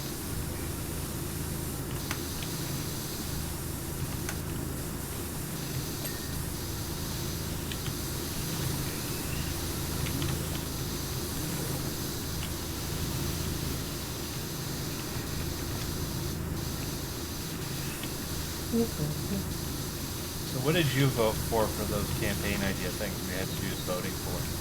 I think. Oh God, I think. And did you do the numbers the right way? Apparently, I did. Okay. According to Brian, apparently I did. One was the candy one that he keeps teasing about. That he says he really wants to do, but constantly says that it might not happen because it's so far away. It's just like, oh, this voting they can make it the next campaign. So I hope you're ready to do it. I think that was my number one. My least one to me was the sequel campaign to the one we're finishing now. No particular reason other than I just want us to have variety. Yeah. I can get that. Yeah, but if we do the sequel campaign, I'm not going to be butthurt about it. Which is what Brian was worried about. I was like, no. It's nothing at all that serious. Yeah, he asked me that, and it's like, would you be okay playing the one that was your low vote one? I'm like, bro, it ain't that deep. Yeah. If you ask you too, it's been pointed out. Everybody the same two questions. Oh, okay, but it was what I thought was happening was if that happened, it was just like, okay, I guess a lot of people need certain things to happen because, like, for sure, me and you are definitely not the most depressed people right now. Most impressed? Depressed. Oh, probably not.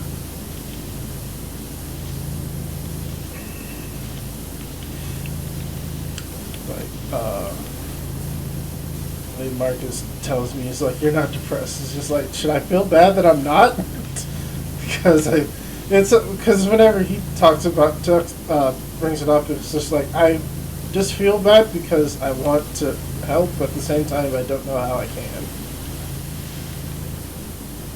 Yeah, and those, because I've heard those two, and they get a little. No, hold the collar out from there. It's like, oh, that's a gross slope. Oh yeah, like, that slippery one. It's just yeah. gross.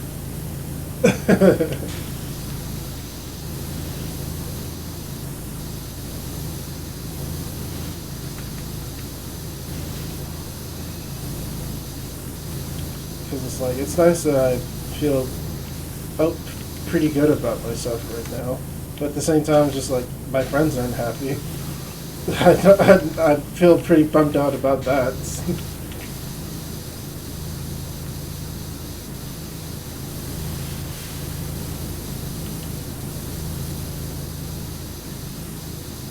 My only advice to depression is just don't be.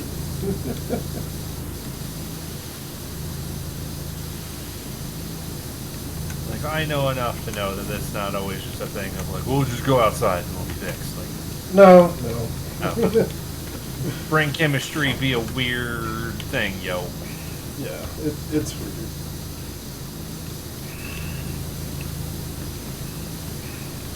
I guess I always just had the thing of there's the people that are depressed, but they won't sit there and just say all the time that they're depressed, and it's like, okay, this is clearly a thing that's like a demon for you, and it's just kind of there, and you can't really do anything about it. But then it's another one where you just go around all the time just going, I'm depressed. Mm-hmm. It's like, okay, you're very aware of it. So those are the ones that starts getting like, I would think you'd be able to do something about it. But I'm not in that state, so I don't know what's going on with there, so Yeah, I never wanted to say that. I see sometimes I'm like, this is the dumbest thing I'll ever say, but I see it a lot of times when like there's some stupid like argument I see online, and someone's defense is usually, well, I'm depressed, so I'm kind of going through some shit right now, so I don't really mean the things I say. It's like, you still said it though. So I'm not, I don't know. It's one of those, like, I get exactly what you're saying. Those are always the ones when I hear it. It's like, okay, you're not in the greatest place when you said this thing. That probably came from something. You just because you have this thing going on is why it came out. But it's like, okay, that's still a thought that you have in that noggin there. It's like saying something like just bad enough that a lot of people call you out on it, and it's just like, oh, I was in a bad place when I said that. It's just like, okay, I understand, but you still said it. That's like the furry guy that was like sexually harassing me. Yeah, that was what I was thinking about. Then nudes. Never ask me this ever again. I'm sorry. Like 2 weeks later. Send nudes. Told you never to ask me this. Oh, no, wait, I got the impression and all that. Block, block, block, block, block. Told you never ask me that again.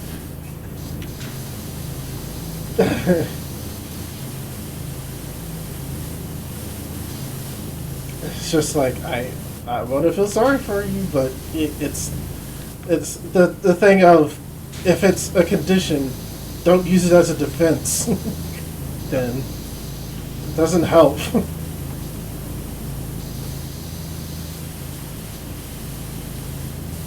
Having an ailment or an illness isn't a defense to be, well, or an excuse to be, well, anything, let alone horrible.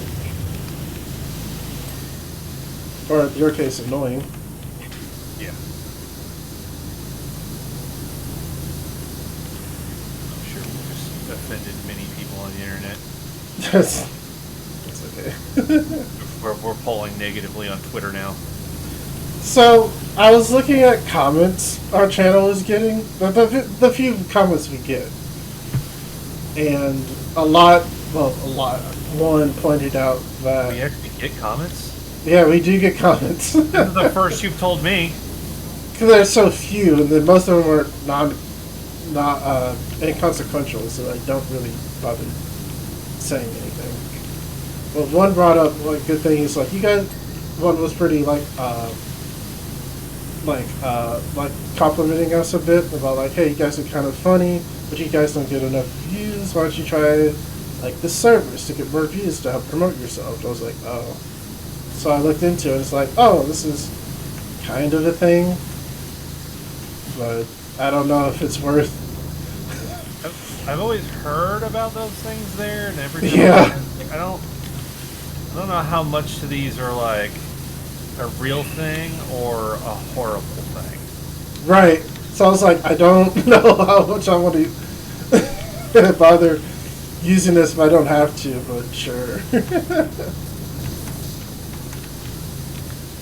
Like one service I saw, and I looked it up. I was like, oh, this is kind of legit. I'm like 60%, no, 60-70% sure this is legit. It has an actual website and everything. Well, decently designed website, I should say. But I was still like, I'm not Hey, I'd do that sure. now. Right, yeah. So I was like, well, what's the catch? And I kind of didn't really find one per se. Of course, it's also a paid service, so I was like, can't be a paid service. I was like, nah.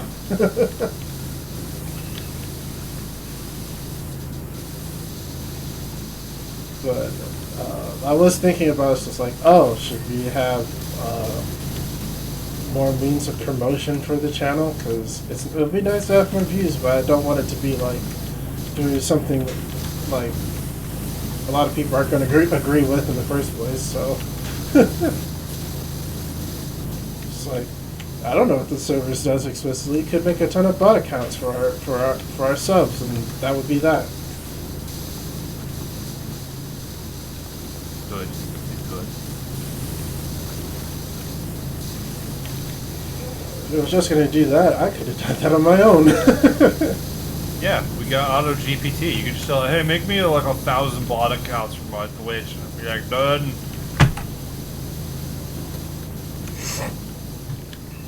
And then you ask Auto GPT, do you know what a bot account is? Nope. Do you know what a bot is? Nope. Do you know what a Twitch is? Nope. Do you know what no is? Nope.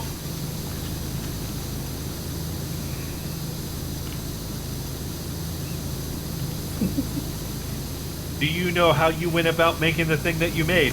Nope.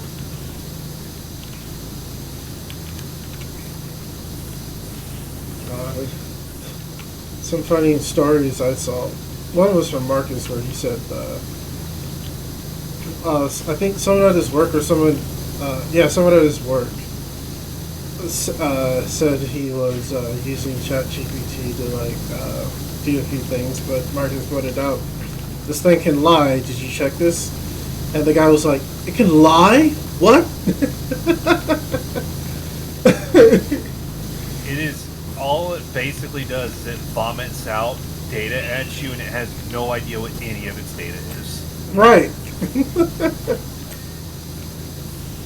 I also found out it got 2 lawyers in big, deep trouble. So I watched Legal Eagle this week. That sounds amusing. It was amusing. Because he was cringing the whole time, because he says, like, this is my profession, and these are people that should be taking their job seriously, but didn't. Yeah. I've been watching through the backlog of Kyle Hill's videos that I've been not watching for no particular reason. Like, every time there's a channel that I end up not watching videos on for a long time. It's like, is there a reason I haven't watched those videos? Not really. Just kind of happened. But I watched one he had about talking about some of the AI stuff. And he had one where they had that AI, like pre-ChatGPT AI, that was able to beat like the best player of Go on the planet so badly to the point that he decided to retire from professionally playing Go. Damn. And then some AI researchers ended up looking into it and figured out how to get an amateur at Go to beat it, because they realized, oh, it knows what all the Go moves are. It doesn't know what any of the things on Go is. So they went in with a strat that was purely to just keep making concentric circles to surround and take pieces. And the Go bot that was so nigh undefeatable didn't have any concept on what its pieces were and that they had to be there. Oh, that's interesting. All it knew is, oh, these moves are happening. I can do these moves, and those will get me to a victory. And then, like, half of all of its stones gets taken up in a move. And it's just like, huh. Well, they put their stone there, so I put my stone here. It's like, you just lost so many things, and it just is completely, like, non-reacting to the fact that it just got all of its shit taken. Because they know how to calculate the things that we told them to do, but they have zero understanding of anything in the world. Oh. Yep. They don't know what anything is. They still don't perceive the world like we do. That's still a ways off. It's not they don't perceive the world like we do. They don't perceive the world. Yeah, that's more accurate. Yeah, more precise.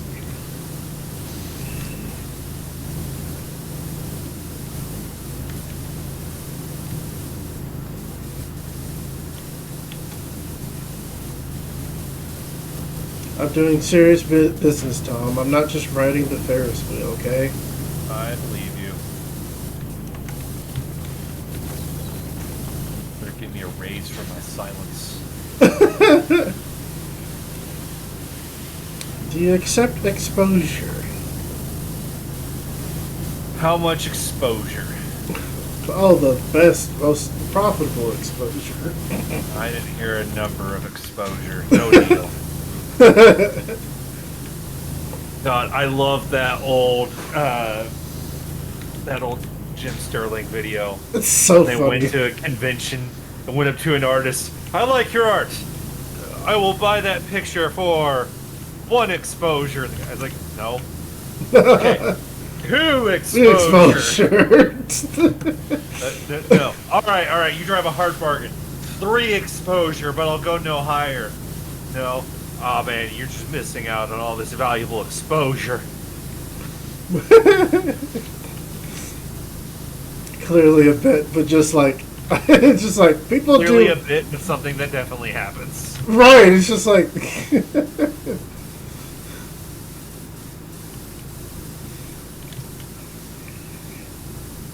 I'm paying exposure. I hope my bills accept exposure. Oh, wait.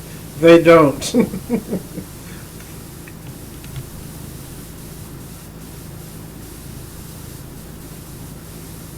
God, like, sometimes it's just like, wow, like, you gotta, like, this is the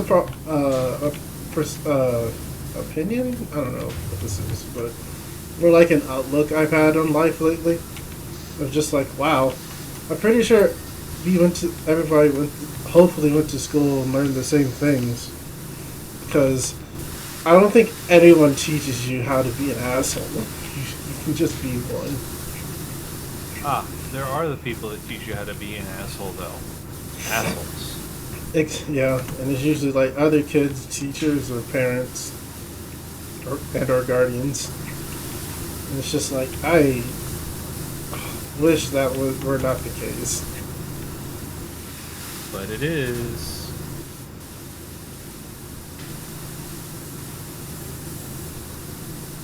Go to school, remember to treat everyone how you like to be treated. It's like, okay, I want to be treated good. That's how I'll treat everyone in the nicest way possible. So I'll be treated that way. And so far, that's worked. So far. Has it, though?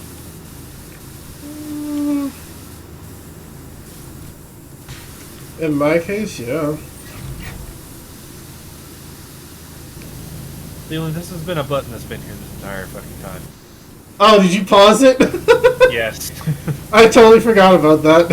I That's stood over absolutely here true. so I could have a better angle to watch the cars as they came by me, and I kept it. And I just saw this button just keep pushing as I hit it with water. I'm like, why is this button here? And I look at it, and it says, turn off Ferris wheel. I'm like, really? Whoops. Totally Really? forgot about that.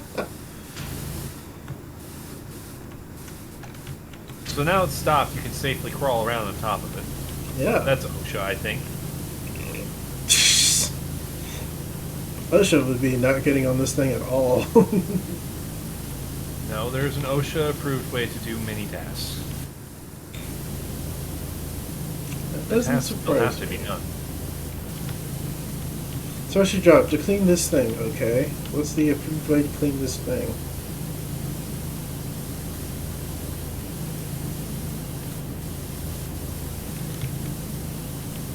I believe the approved way to clean this thing is Oh, no. Okay. bucket trucks. Bucket trucks. Things that you get to see the like for here IPL when they're going around having to fix power lines. Mm-hmm. That's bucket truck. Oh, okay. Cherry pickers is also a name a lot of people know them as. Cherry picker I've heard before. And I'm pretty sure it'd be bring some of those and we just write it up as we. Now, granted, if a Ferris wheel got this dirty, then somebody would probably look at it and be like, "That's a health hazard."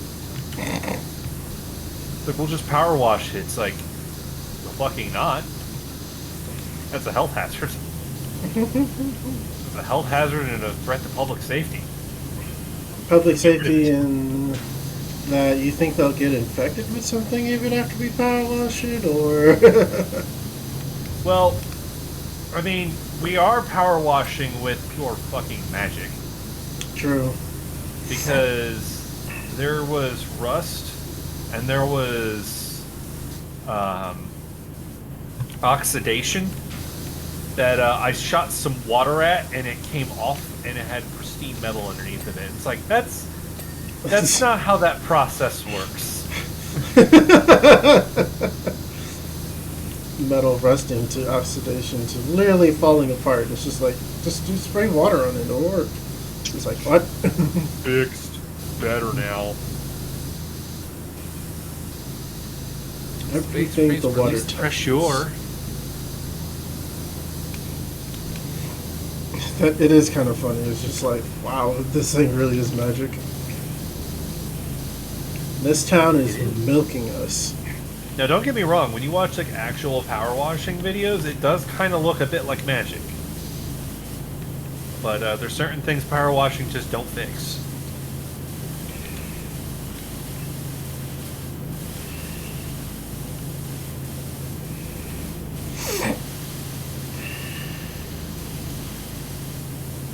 Power washing. It's like the type of thing where it's like advertised to be like, this will fix all your problems. Get you a girlfriend, pay off your debt. Stupid, impossible promises. But you know, it's the exact same test that you can give to medicine. The Oh, more God, that was a long solutions fall. one thing says it has, the more critical you should be of it.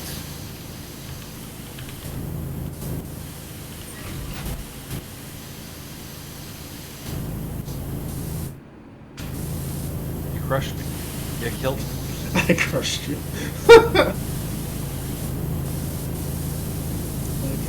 There you go. Oh, I missed it. I wasn't looking at the button that I was going to press. Asshole. I'm an idiot. It's fine. Oh, you asshole. You definitely did that on purpose. Apparently that post was never cleaned, and I just shot it with a little drop. Really? That is always kind of the funny part in this game, when you're cleaning this one thing and you get some, like, overspray that goes somewhere else and you see it blink, it's like, oh, I guess that was still dirty, apparently. That does happen a lot in this game.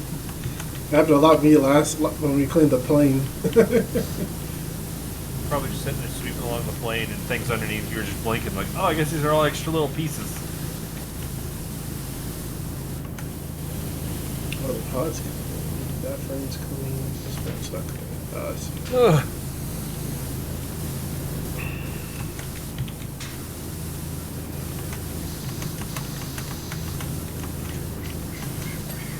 That's done. This pod is clean. You're cleaning your pod right now. Clean around the spray light. Star. Who has Wop? Why has Wop occurred? I did not hear Wop. Probably because you mute your Discord for Wops. Why would anyone choose to go big when the alternative is getting to go home?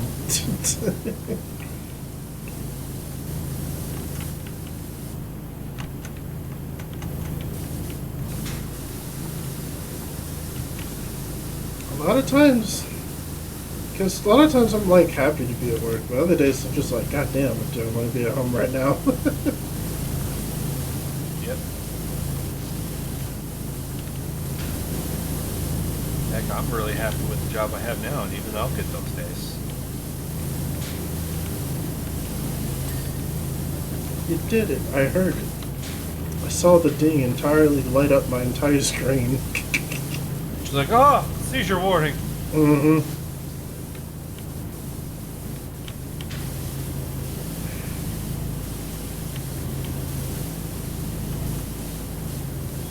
Oh, cool. We can afford it. Yay.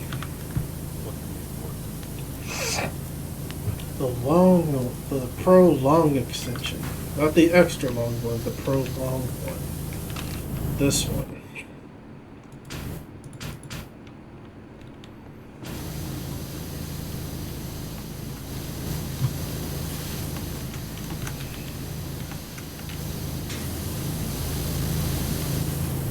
Leland, you're in the way. 1 second, please. You're gonna push me off the rail, man. Get in the way. Oh. I didn't even do that. That was your own fault. Clean the outside then. Jesus.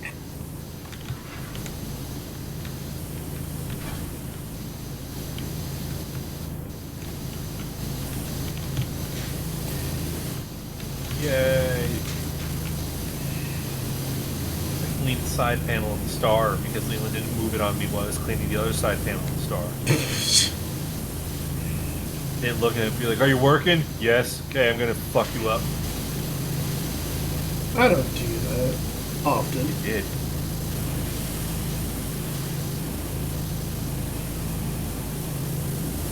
Oh, this is such a satisfying game. Tedious. A little bit, yeah. Oh, well, What's the we next can- job simulator game that's gonna explode on the internet?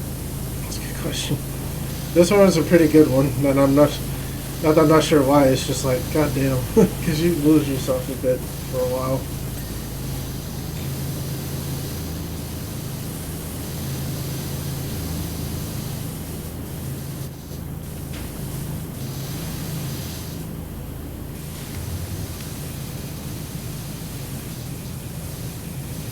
I hope you understood the comment I was saying about the squirrel with the gun game. Squirrel with the gun.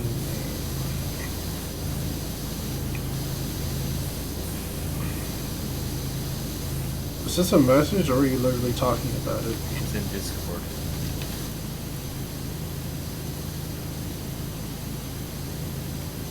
Oh, you did share that. That's right. Well, I didn't share that. You didn't share I it. just commented at it.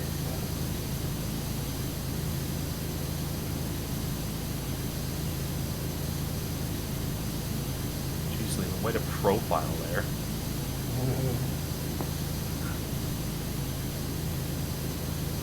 I've actually seen some really early stuff about that. Appreciate the class of A19 weapon the day of. All handguns are blocked, not all handguns are armor. Oh, okay. No idea how much it makes me cringe. I know everybody will just yell at me if I bring it up in the Friday group, and we're at the anime night where a firearm appears on screen or they're referencing one, and they're just like, cock, and I'm like, why would you be using the Austrian box here? That's not what that is. Stop it. Smack, backhand, stop. Backhand, stop. Or the common politician thing where all the other guns are just AR-15. Like, smack! No, it's not! Look at that thing, it's fucking bullpup! Smack!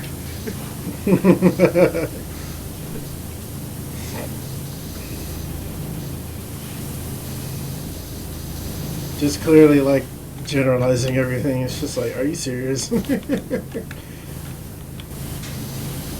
Why can I somewhat take it seriously with the whole generalizing things of guns? Because that's where you get people like, we need to make laws for guns. I'm gonna ban fully automatic weapons from being purchased from gun stores. And it's like, my brother in Christ, that's already a law.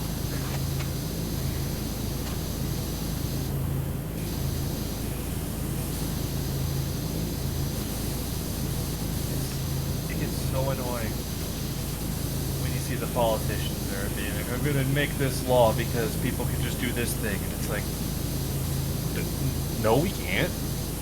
I know, because if we could, I would have done it.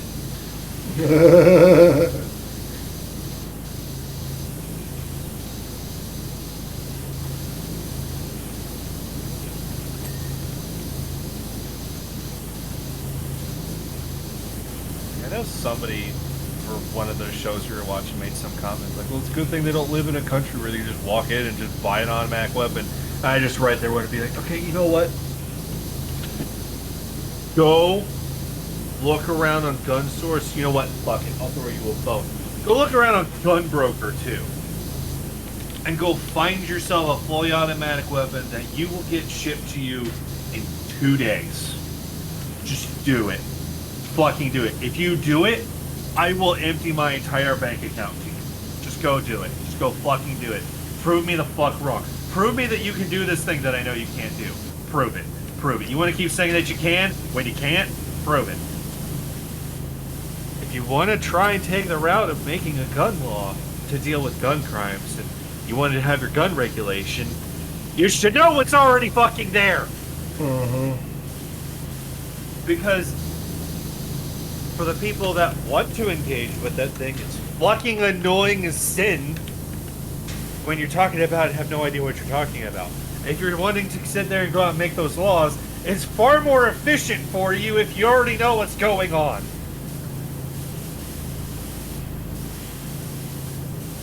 I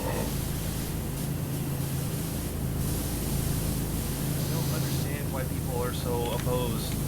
And the thing that makes it all the funnier is a lot of the political leanings I see of people that just do that when it comes to the firearm are the people that get mad at the other side for doing it for people being people.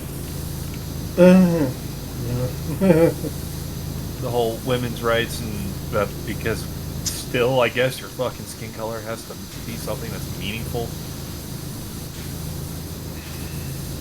I know it is, and I still say it's fucking stupid. So stupid. Yes, Leland, I do not understand why the fact that technically you take slightly less vitamin D from sunlight than I do, that means we're different species and have to be subjected to different sets of rules.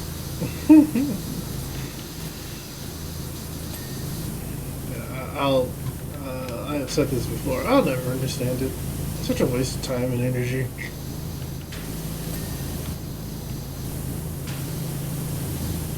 There's so many other things to work on right now. It's not even worth it.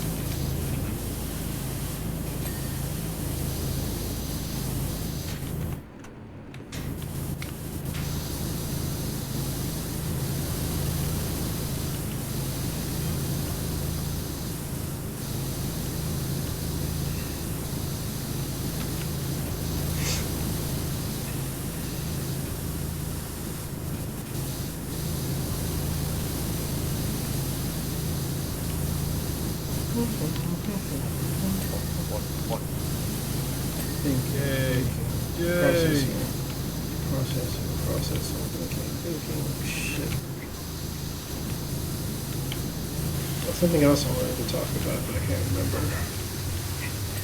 What was it? I'm trying to remember. Think through it. Work through it, man. Try to access file. What do you mean corrupted? It's just a memory.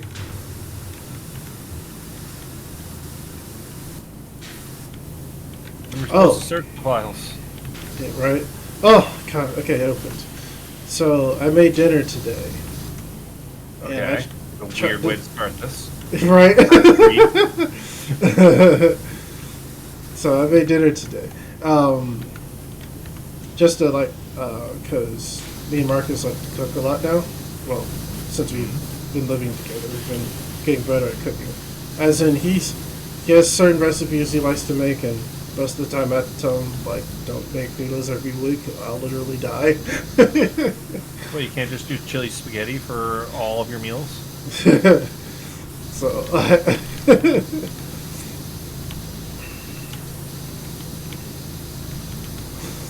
he did tell me a funny comment of just like finally, we were joking of course, but he made the comment of like, I made the comment of, we can't eat chili spaghetti if you think we'll die. He's like, I literally take multivitamins so I can't do that. And I was like, please don't make that a real thing.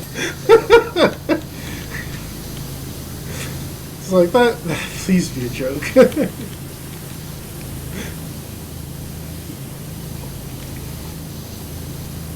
But, anyway, so one dish I really like is the tikka masala from like Indian restaurants.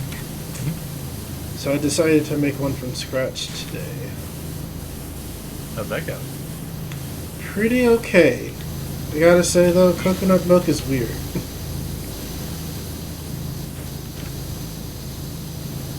What's making it so weird for you? So I got canned coconut milk, which I've never had before. And it came out like in the consistency of yogurt. So I was like, okay. Did you mix it before you pulled it out? I did not. Because I guess that's more of when I get it boxed. Like in those little old, like, you know, lunch school milk cartons. Yeah. Thinking about it now, I really should have. But, because it was like fine and then not fine. Most of the actual, like, liquid part was at the bottom. So I was like, mixing it would have been a good idea. But I didn't think about that.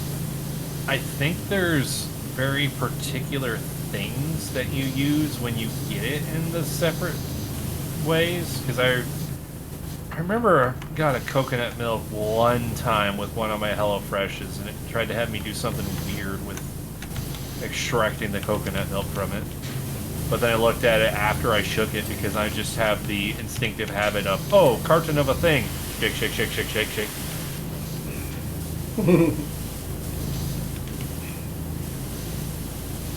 And then look down, it's like, oh.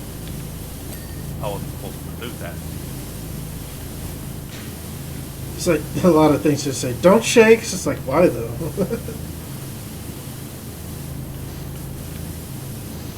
Because I will tell you, the one thing I hate with the HelloFreshes, I hate when they send me the bag.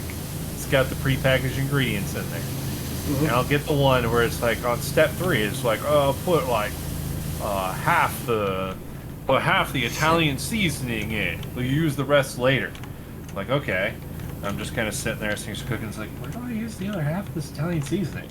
And I look, step 4, step 5, step 6. It's like, motherfucker, you don't tell me anywhere to use it for. Yeah. Their intention is, no, use it later on something else. And then I get that realization, it's like, fuck you, all the Italian seasoning. Yeah, because that's what it's supposed to be I've for. been told, apparently, I didn't know it. I have the habit of using way more Italian seasoning than most people use. Oh. I like the herby taste. And I like, because I remember I would do that when I was living with the folks, and you start cooking for yourself, but you know, you're young and all you're cooking is you can heat some things. Yeah, it took a while to get past that. Yeah. Well, like we'd have like the frozen raviolis out of Sam's, so I like put those in, and it's like, okay, well, I'll just dump a container of those because I know when I'm like at home and doing nothing. So this is like lunch and dinner. I just drop a package in. That's good for me. Granted, I'm one of those people that feels that every restaurant always gives you way too little ravioli. Oh, ravioli, give me more than 5. God damn! Like I eat cans of this at home. Give me more. Yeah. So then I'll like be mixing it, and you know, after you drain it, it's all hot. It's like, well, I want the sauce to be warm because we keep it in the fridge because it's been open. Drop the pasta sauce in there. It's already seasoned pasta sauce. It's like, okay, put that in there. All right, so now we just gotta put the flavor of it. Drop some garlic powder in, then take the Italian seasoning things in there and and then put it back. And I never like got any comments until one day. It's just like, oh yeah, that's like not normal. But you told me to Italian seasoning. It's like, because I raised you to Italian seasoning the fuck out of stuff.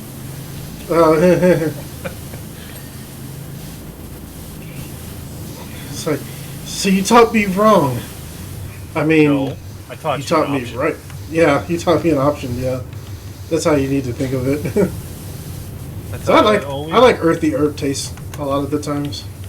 That's how it always was taught to me about all the cooking and everything. Cooking is an art form. You can just fuck around with cooking recipes. Baking, though, that's science. What baking tells you to do, you're doing what baking's fucking telling you to do. Yeah, baking You science. do one deviation, you've gone from making bread, you're making some other fucking thing that you didn't know was a thing.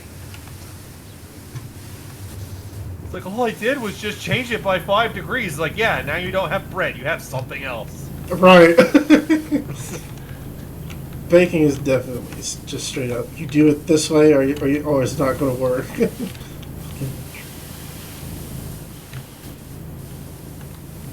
That's definitely why when I've like learned more of what's going in there, I can be impressed when, because my mom is one of those people where modern day, a lot of people look at her and be like, oh, it's so sexy. She's just the stay-at-home house mom, homemaker housewife that doesn't got do things. And it's like, one of the key things they would say that to is, mom cooks and bakes a lot. Don't you know how? It's a good Cooking and baking is the thing mom just genuinely likes doing. Whoops. Especially the baking. She just does baking. So of course, when she's at home and got the TV on, she'll watch it like the Great British Baking Show. And it's like, now that I know more of it, we'll walk in there, I'm like, I'm actually can be more impressed by the shit they're doing because I know the issues of baking. You motherfucker. I'm on my union break. Yes, I know. Go on, please. You know what? No, fuck you. I'm going on strike now. I'm striking. You're striking. I can't afford a strike. I don't have enough exposure in my bank account to compensate for that. Well, too bad. But, no, I can watch, like, that Great British Baking Show, and then, like, when they're saying, like, oh, they're making this bread, and incorporating all these spices. Like, I only know what half of those spices are, but the sheer fact that I know that they're making this thing that they kind of just had to invent the recipe for, and it's baking, and they have to do it in like an hour. It's like,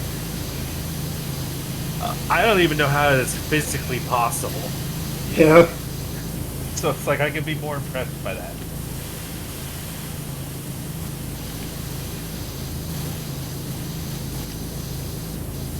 It was funny getting a comment from Mom after all of us were moved out, and Dad just slowed down on doing the consumption of just things in general by just being older and not working all the time.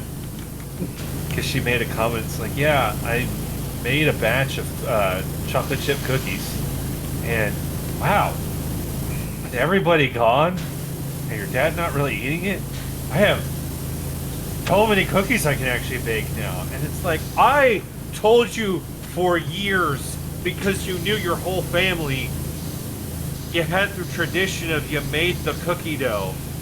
It was a known thing with both sides of the family. Oh, the cookie dough has been made. It has now been prepared. It's at the point where it's going to be portioned into the balls. That means everybody needs to come over and spoon out some and get some fresh cookie dough there. You know you lived with the family where as soon as you said that, we were pulling out the serving spoons. I make so many cookies now. Yeah, but yeah. Just make one of just dough. We eat the spoons out of that, shove it in the fridge, and then like when everybody's at work and school or whatever the fuck, whenever time it was, then you make your other batch that you ball up and you put in the other freezer, so that way we get there and we see the fridge and we're like, oh, dough, and we just eat that dough because we're just looking for a fucking dessert because the house is full.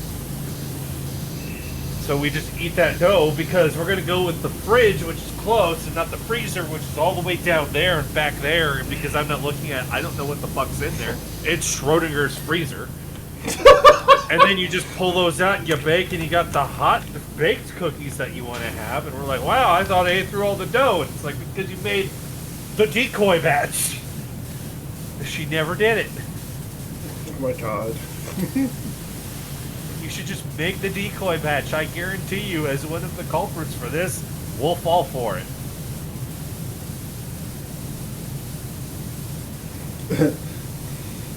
How did you still make cookies? I trick you every time. Like, I'm not even mad. I just don't know why you didn't do this sooner. Oh! You're dead. I don't. You can't hate me. You have died. You have violated the OSHA safety. You have died. Falling isn't a safety measure? No, because you fell. You violated an OSHA measure which caused your fall, and now you are dead. I watched the safety training videos. I know how this goes. Guy up on the 3 foot. He's like on the second step of a step ladder. Oh! And then it cuts. He's on the ground. He's like, oh, my spine is broken. Oh. And it's like, yeah, sure, that would actually happen. And then you're on the factory floor a year later, and a dude falls off the second step of there, and now he's got to get trucked off in an ambulance because his ankle is facing the wrong direction. It's like, fuck, they were kind of right.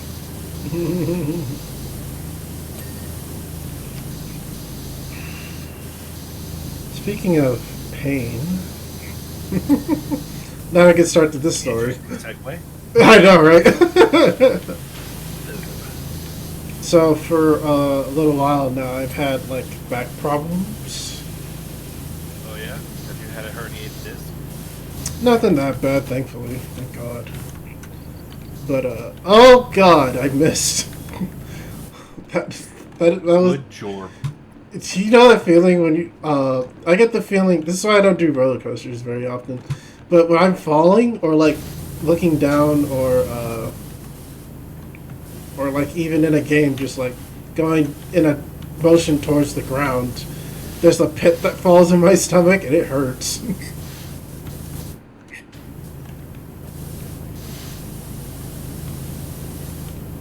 It's like I was never scared of roller coasters. It's just I hate because they were a little painful for me. There's that one feeling that happens. Yeah. Yeah, I didn't do a roller coaster for the first time until like high school.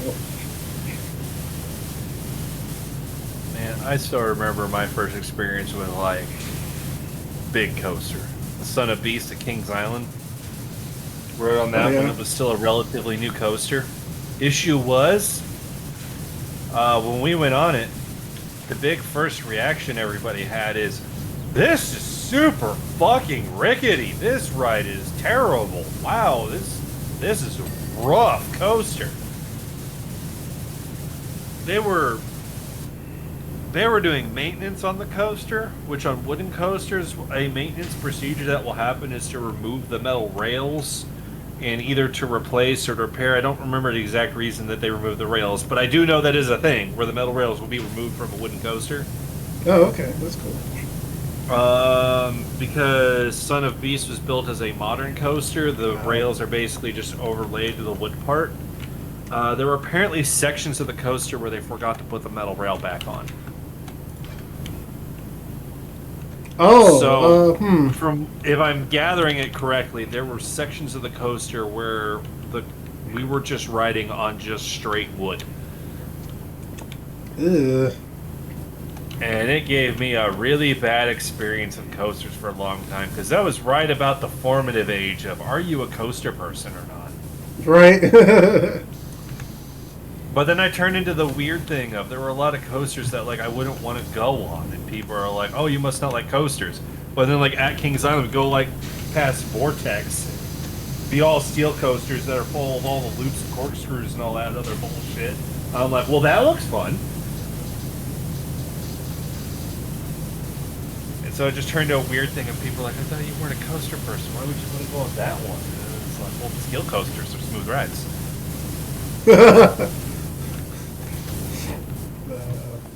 Anyway, actual story. Yes. Continue. Yeah. So, in a doctor's visit, I went to get like my back. Well, I get to like check up on like blood pressure stuff, and that appears to be finally in check again. Thank goodness. I actually didn't know you had blood pressure problems. Yeah, I didn't either until it actually became a thing. You're getting old, Leland. Yeah. That's an old people affliction. It's old, but it's also genetic. It's an old people affliction. Mm-hmm. But yeah, but while I was there getting my my blood pressure looked at again to make sure I was okay, he said, I said, man, my back hurts. He's like, how long has this been going on? It's like about a month or two. And he's just like, oh, well, how about doing some PE to exercise? I was like, PT to exercise. I was like, that sounds interesting. Because I've never done. Be like, oh, I got a friend that's been doing that a bunch lately. I wanted to bring you up, but I didn't.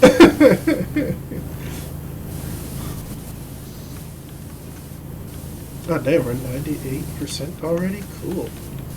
What's left? Yeah. So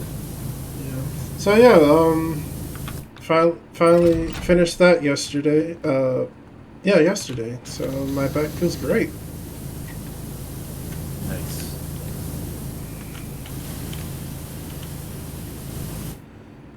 So what did I just click on? Barriers. There's a barrier that's not done? Oh. There's a bear that's not done? Barrier. Like the Polish bear? Barrier. The Polish artillery bear? You know that's a thing, right? Yes.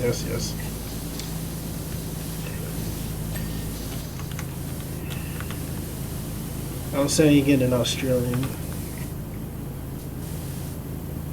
What about Australians? Barrier in Australian is barrier. Okay. I thought that was a sparkling water. Probably is. Oh no, that's No. Perrier. But it's French, so even though it looks like Perrier, it has Perrier. Right. Oh, goodness. Perfect. Center shaft hit. What do you hit? Nothing. Hessian? Oh my god, it's a sex thing, okay? Why you know about sex things? Because I watch a lot of... I thought we were on the same wavelength. Couldn't finish that to save my life. What were you about to say? My answer to your thing was going to be because I watch a lot of porn. I was like, that's not true. You have an anime night. Have you That's seen softcore. character designs for anime characters? That's basically that. I have, and we're purging them per season. Leland, we're watching shows. We are actively watching a show that's drawn by a hentai artist. Oh yeah, that's true. It's not hentai though. We're not watching hentai. Nonchalantly, you remember that.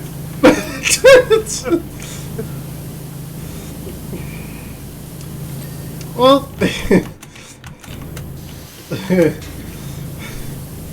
here's what like we said this before because when we talk about mods, but if the porn industry is going to do something good, it's body models and stuff. So might as well enjoy it.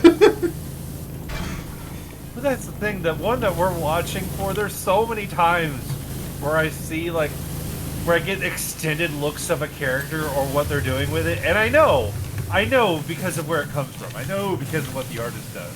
But I always have to let myself not say like, wow, this thing looks annoying or that's a dumb look, because I know the only answer I get is, well, they were a hentai artists. It's like, I understand that. That doesn't change my thoughts on it.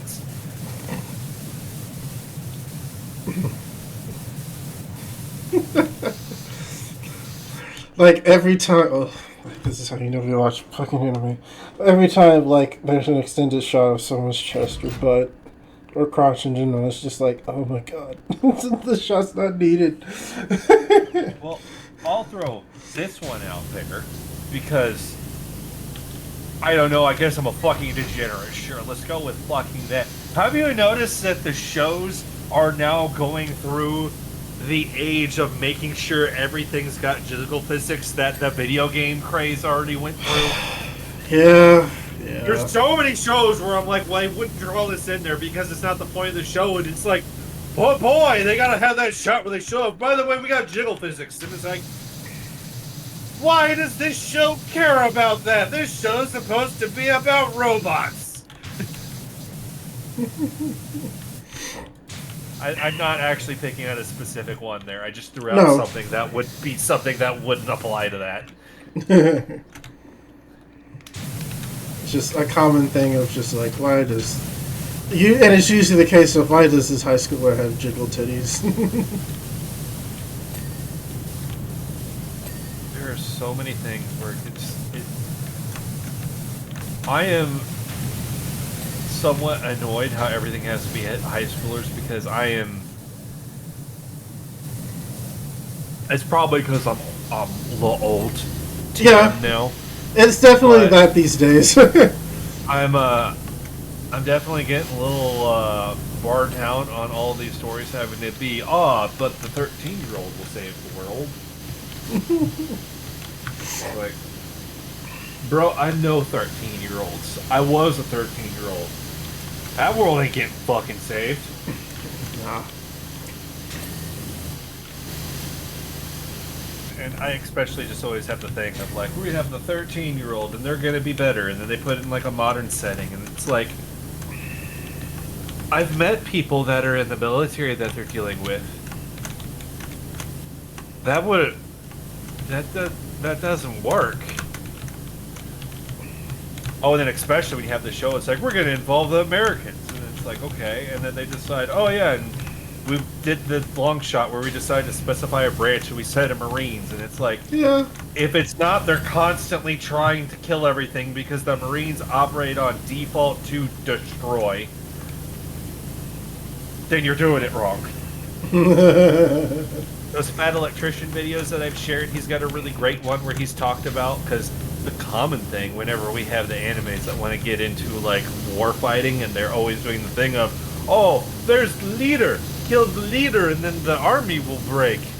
And it's like, you look at how the U.S. Army, especially the Marine Corps, work. The fact like Tristan Scott is like, yeah, if you kill the officer, congratulations, you killed the one guy who cares about rules of war.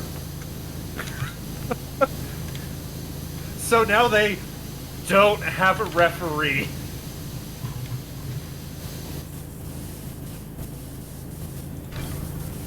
Oh yeah, that's a good point, isn't it? Yeah, which, when you look at things that have been written about people that the U.S. has fought a war against, that is not just a meme, that is a reputation. And it's a reputation we proudly started in, I think I would officially say it started in the First World War. Oh, okay, cool. One of the first battles that the Sign Marines... and platform trend. Oh, Yeah, got up here. It's we just decided to join in the European Civil War, and the Marines got deployed to a particular battle, along with the U.S. Army and the French. No, it wasn't the U.S. Army. I think it was actually the British. Somebody else. The key factors here is the French Army in this story. And they showed up, overtook the Germans, and then the French were there, and it's like, okay, we've overtaken the Germans, so we need to let's take up these positions so that way they don't attack back. And they're going over and telling the Marines, okay, we've achieved our objective, so let's fall back to this more fortified position. To which the Marines looked at them, the commanding officer of the Marines looked at them and said, retreat! We just got here. Everybody put on their gas mask and just kept fucking charging.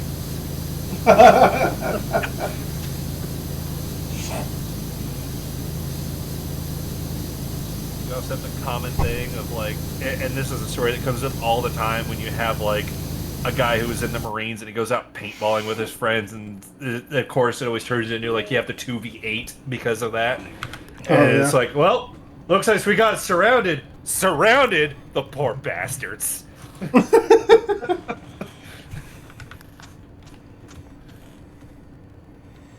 This Or I one's think gonna there's be also the quote about when they got surrounded, where somebody said, "Oh, great! Now we don't have to aim."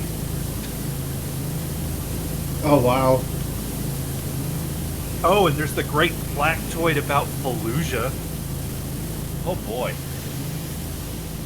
That one there, if the Taliban like knew about what was happening in Fallujah, that would have wrecked fucking morale if they knew what was happening there. Where the opponent that they were fighting was under investigation by their own government and the international courts, that they were committing war crimes because they were doing too many headshots. I don't know all the details about Fallujah. I know of it, but not anything Fallujah about is it. an absolutely just fucking hellhole that turned into just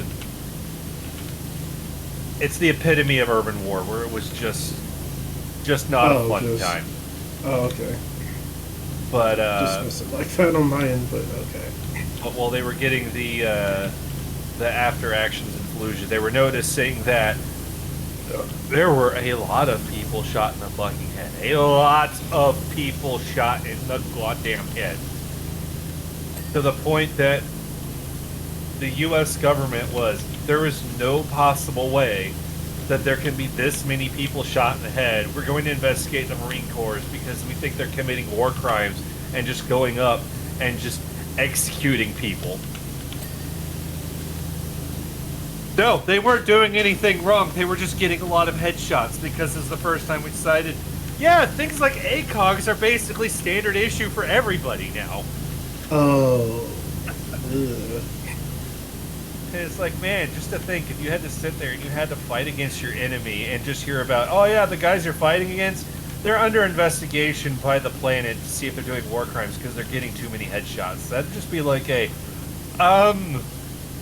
I don't think I want to fight this one here.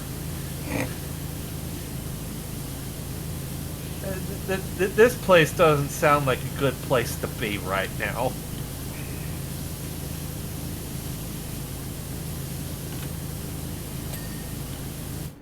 Okay.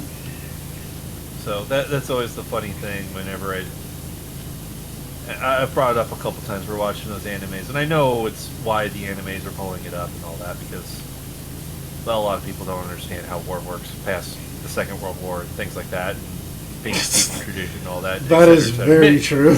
There's many reasons why this is the way it is. Yeah. But just bringing it up yeah, I would say if you wanted to break it down to the absolute bare minimum, the two armies were deciding, like, the army has deployed, and I'll just say military, that way I'm not talking about the branches, because it applies to basically all the branches, where a military force has been deployed and is now wanting to do something to you, and your idea is, I will kill the commanders, and that will break the command structure, so then they won't be able to do anything. The absolute bare minimum that I will say of the two militaries in the world that does not work against is the United States and Israel. That is a tactic that does not work.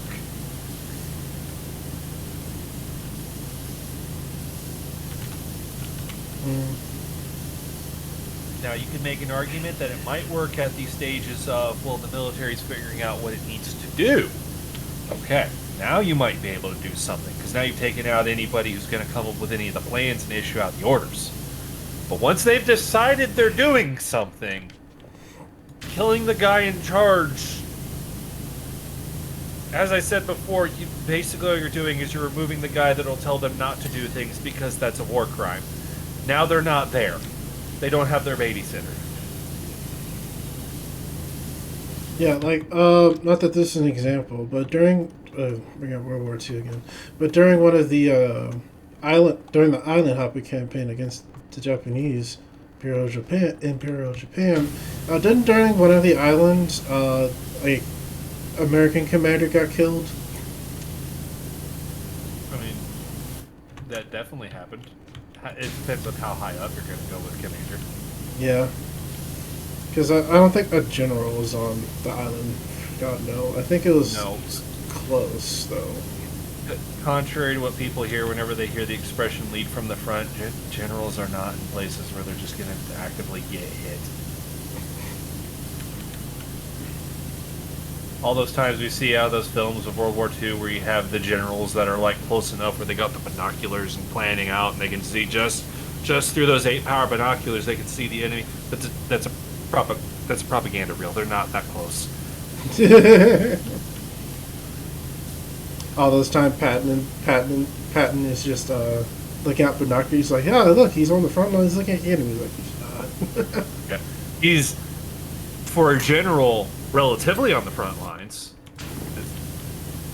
Actually. Mm-hmm. Because, well, I'll give you a hint. Militaries aren't that fucking stupid. Yeah, there you go.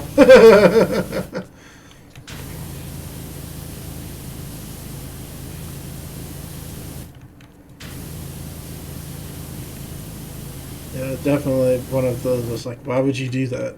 Why would you have someone that important up front? Yeah, because you wouldn't. Basically, the only time that a general has actually gotten that close to the fighting are in the times when it's like the Battle of Berlin is an example. They don't have anywhere else they can fucking go. They're in that. Yeah. Yeah, that's a good point.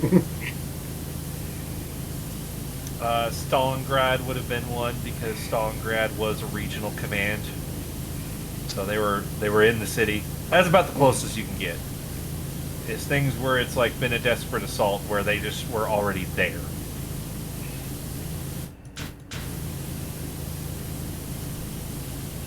Yeah, that makes sense. Yeah, like MacArthur kind of got close because of the Philippine campaign, but it wasn't that long until he got smuggled out by a PT boat. Why do you have to get smuggled out? Just because the Japanese immediately showed up and were surrounding the Philippines, and a PT boat showed up and be like, blockade run, let me show you. Boom, boom. Navy doesn't even know it's there. Oh. The Japanese absolutely hated the PT boat fleet. Walking hated it.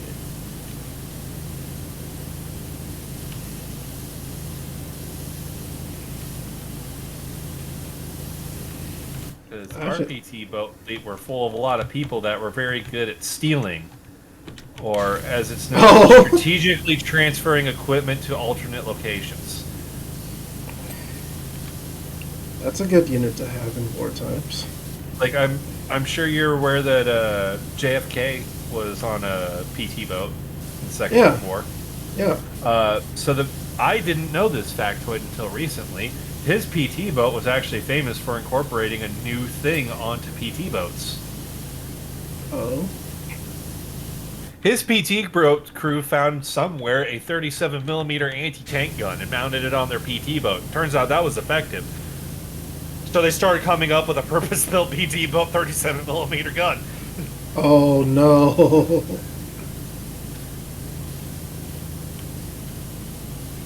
I also didn't know when I was just going through the rabbit hole of just letting all these random videos play, but well, we were down in Charleston, South Carolina. They got a couple museum ships there. Mm-hmm. I didn't realize all the ships that I was walking on when I was there, because they had Yorktown, which that one basically had all of the fame of the ships that were put up here.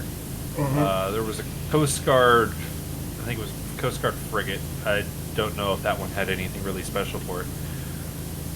But they also had the Laffey, or Lafay, depending on how you're going to properly pronounce it, which is the destroyer that was basically fucking unkillable. I've heard the name once before. It was, what was it? In a battle where it was attacked by, I think it was 40... No, it was attacked by like 50 aircraft. It shot down like almost 30 of them. Was directly bombed. I think it was directly bombed 5 times and had 6 kamikazes crash into it, and it didn't sink. Damn. And after all of that, it did. I think they had to take a 45-minute damage control repair and then sailed it all the way back to continental United States to get itself fixed. After all that happened. Damn. And I'm fairly certain I'm gonna have to double check it to fact check myself before I'm just spreading around fake news. I'm fairly certain that the submarine we went on was the Barb, which is the submarine that famously has a train kill. Oh, wow.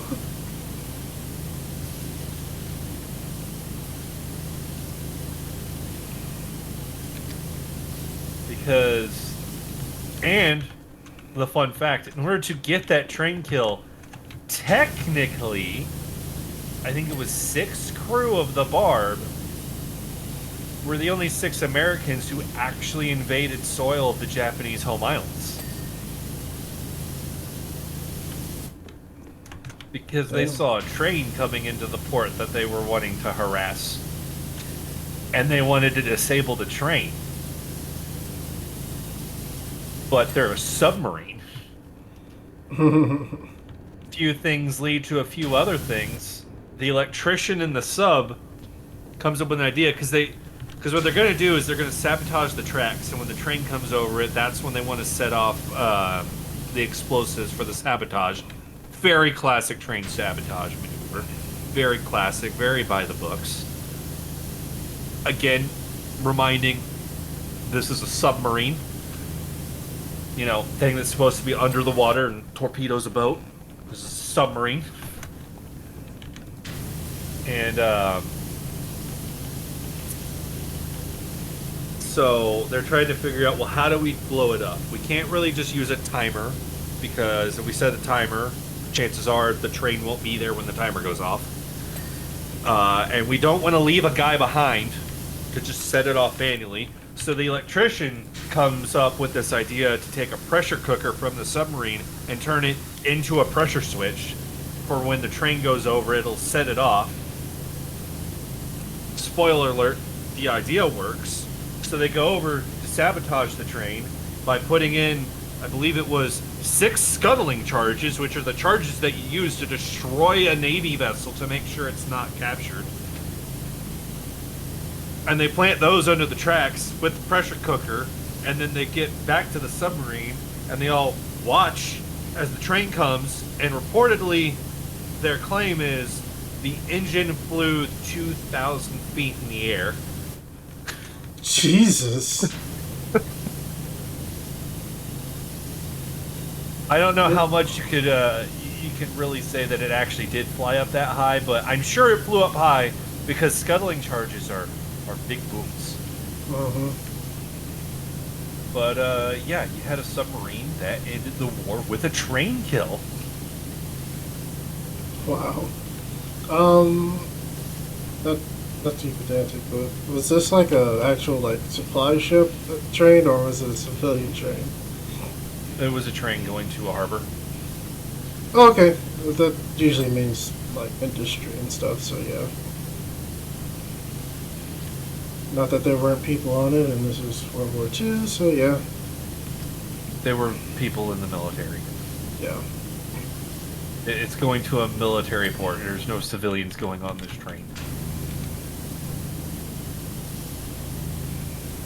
Plus, also, Second World War, when you're in a country that is completely mobilizing for war and you actually have a threat of being attacked by the enemy, there's not really civilian trains running. The military kind of needs those.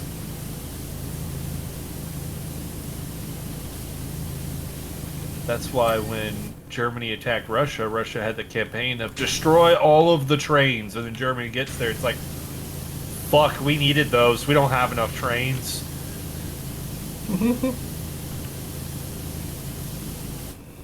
We know Which how. then turned into the fun thing. We know They what then you had to mean. deal with the problem like, okay, I guess we gotta put our own trains down here even though we don't have enough. And it's like, that'll take a while. What do you mean? Russians use a different rail gauge. Fuck, we have to rebuild all the tracks too.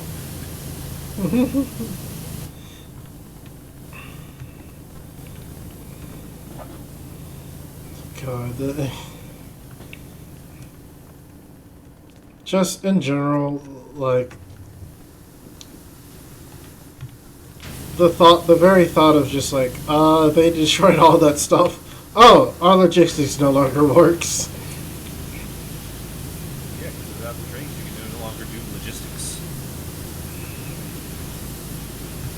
And you can sit there and you can be somebody who's like, I know how to expertly fight any battle that I'm in because I'm a master strategist. But then if you turn around, it's like, my logistics aren't here. It's like, yep, your expertise in strategy means nothing. Nothing. And that's where you get the expression of boys study tactics, but men study logistics.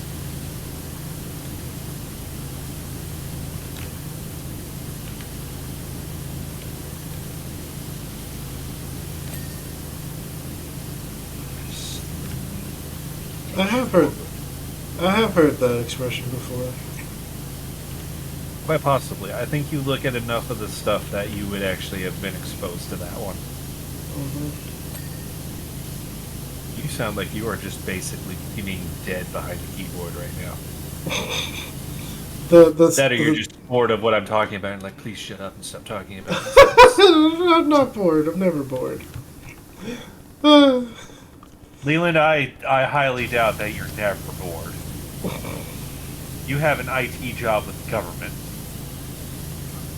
Let me be more precise. I'm never bored when you're talking. No, he's lying. He's complimenting me for I know he's lying because he complimented me. Maybe I am the only undepressed person here.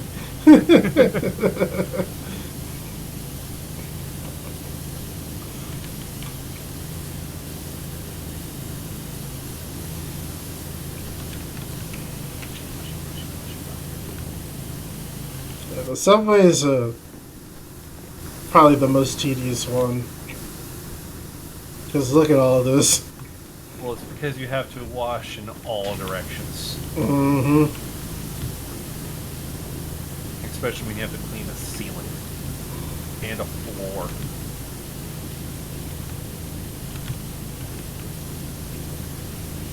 Yeah, this is probably the one we're going to end up tonight finishing on. Gonna get it all finished in time. We only have half hour left. I don't know if we're gonna get it all finished in a half hour.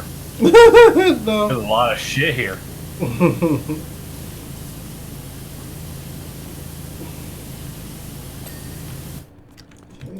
done. System done. Oh no. Yeah. Hurting my arms just doing all that tap tap tap tap tap doing all the movement.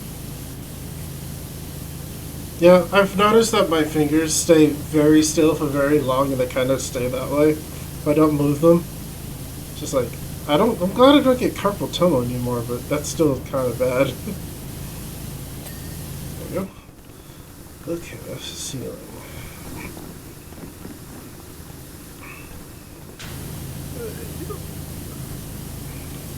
Why has it gotten hot upstairs?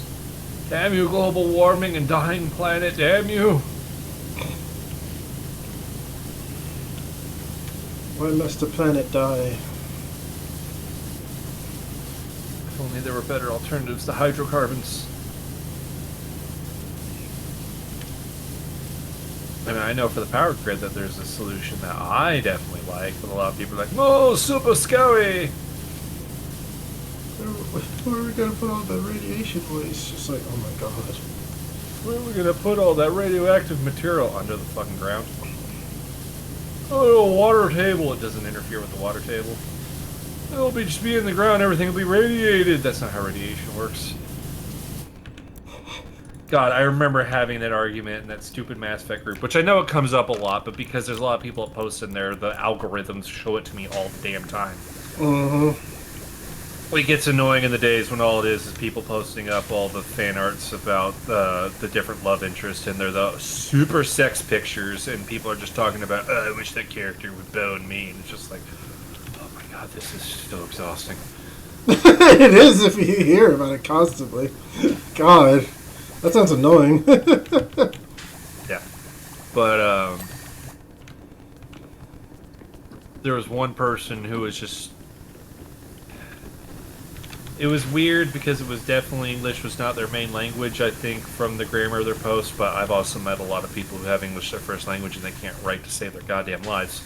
Yep.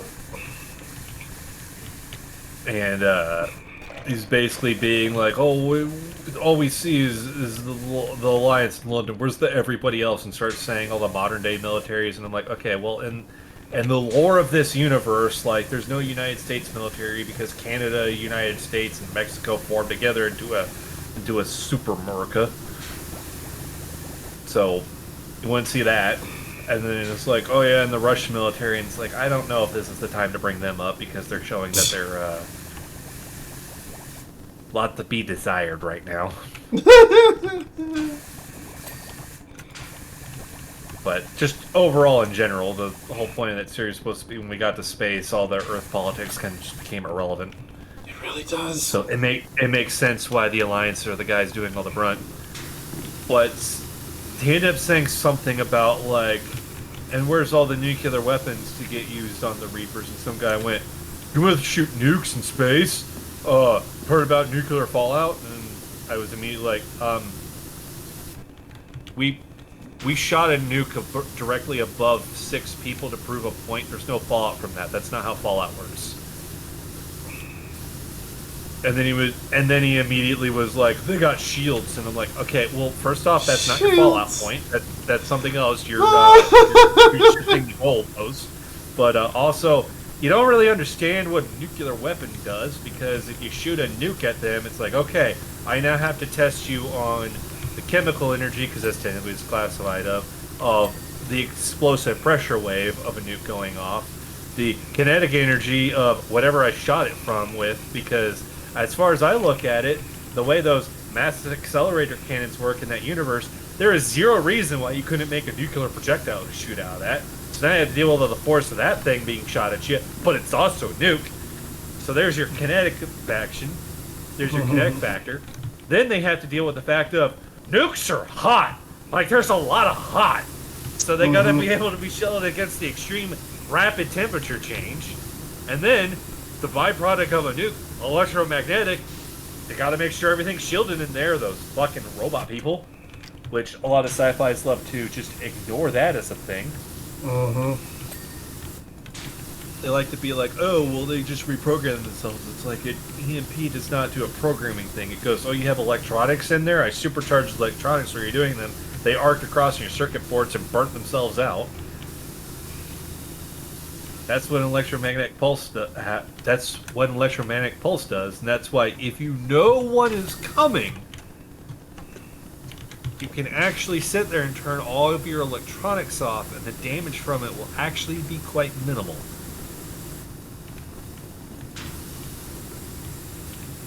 Because from everything I've seen about EMPs being used, because we have test rigs to do specifically just an EMP at things, that does seem to be one of the best defenses, is to just have no currents going in there.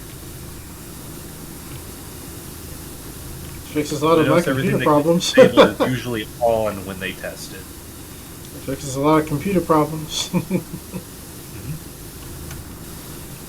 My computer isn't working. Have you turned it on and off again?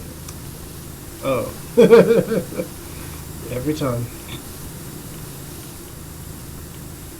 It does get annoying, though, when somebody's asking about a computer help, and it's like, I've already turned it on and off, taken it off of power, put it back on. And the first response is always, have you turned it on and off? It's like, motherfucker, I said in my post I did.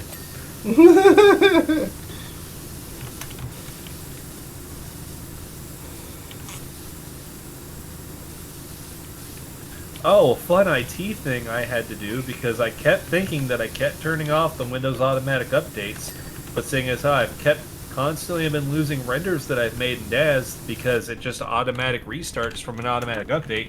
Clearly wasn't happening. Windows. I got to do the fun world of going in and editing my registry. Yep. That's not fun. I still don't know what most goes on in there. But I followed it, and I'm pretty sure I put the thing in there, so hopefully it shouldn't just be automatically restarting on me. It was hilarious, though, because the post I was finding talking about trying to turn this feature off, all it was full of was people saying, I fucking hate this feature. And then you'll have, like, one guy who is, like, an official poster on that forum show up and be like, oh, yeah, you can totally turn that off. Here's how you set the active hours. And it's like, but that leaves hours when it would automatically restart. I'm somebody that was complaining I have to do a software render that takes 4 days straight. There is no downtime hours for that.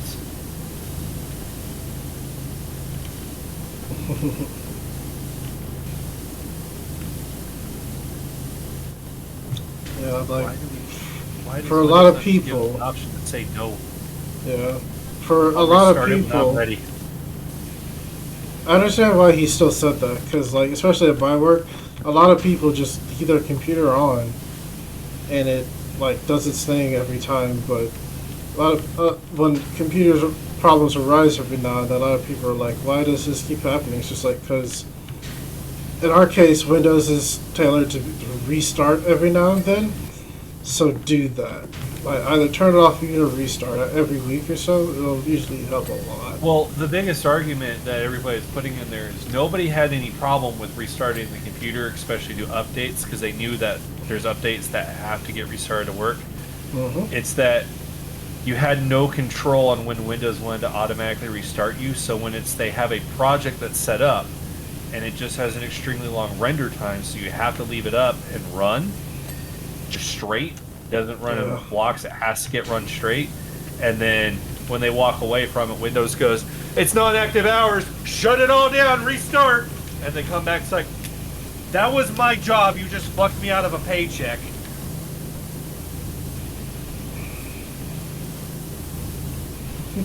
So it's all just everybody wanted to be able to turn off it just deciding to automatically restart. It'd be like, I'll restart it, when I don't have a render going.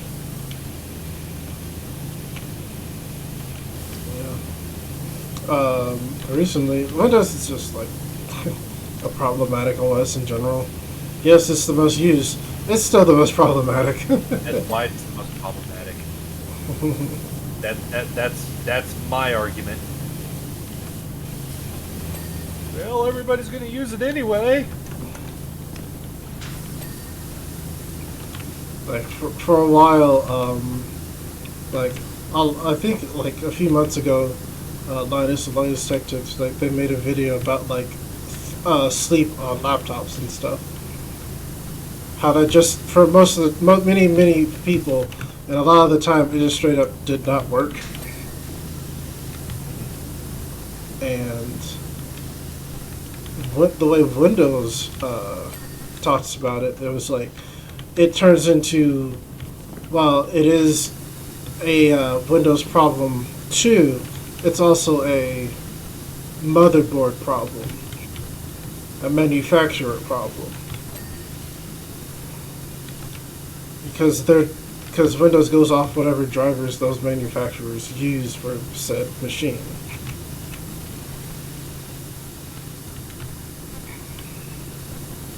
And if they don't have anything for Sleep to go off of, Sleep's not going to work very well. Yeah, that's probably a contributing factor from that thread where somebody's talking about having a laptop that they stored away. Well, it was in like, one of those tight storage bags. Mm-hmm. Like it is secure in there. It's airport baggage handler safe. Right. And then the automatic restart happened and it turned itself on and the laptop just started cooking itself in that bag. Yep. That's exactly it.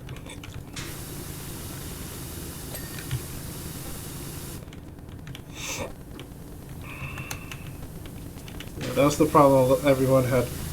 The thing everyone had a problem with. That's how common that was. They're all going to buy it anyway. Mm-hmm. Think about it, they're big business. That's exactly how big business thinks. Yeah, Microsoft practically gives away Windows these days. Well,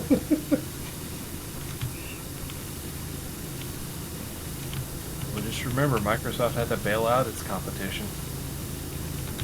That's a fun fact to remember. Yeah, I do remember. Bail me out or they come after you. Bail out Apple, otherwise you're a monopoly.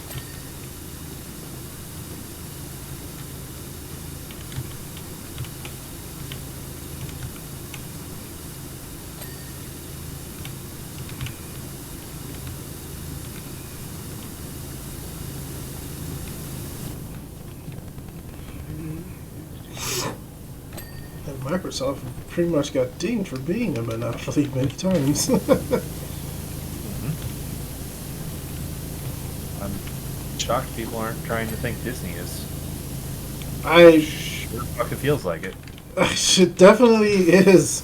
It's just in a sense of like entertainment, and isn't thought of the same.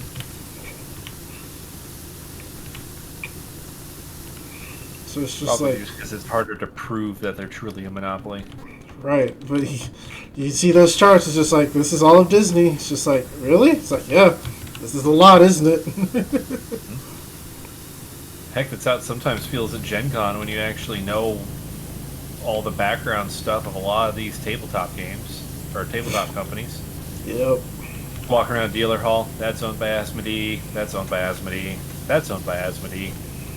That got bought by Asmodee last year, that's owned by Asmodee, that's Asmodee, that's Asmodee, that one's Asmodee, that one's Asmodee, that's Asmodee. Oh, there's Wizards, that's Hasbro. That's Asmodee, that's Asmodee, that one's Asmodee, that's Asmodee. I don't recognize what that one is. Oh, that's some little independent guy. He'll probably be Asmodee if he takes off.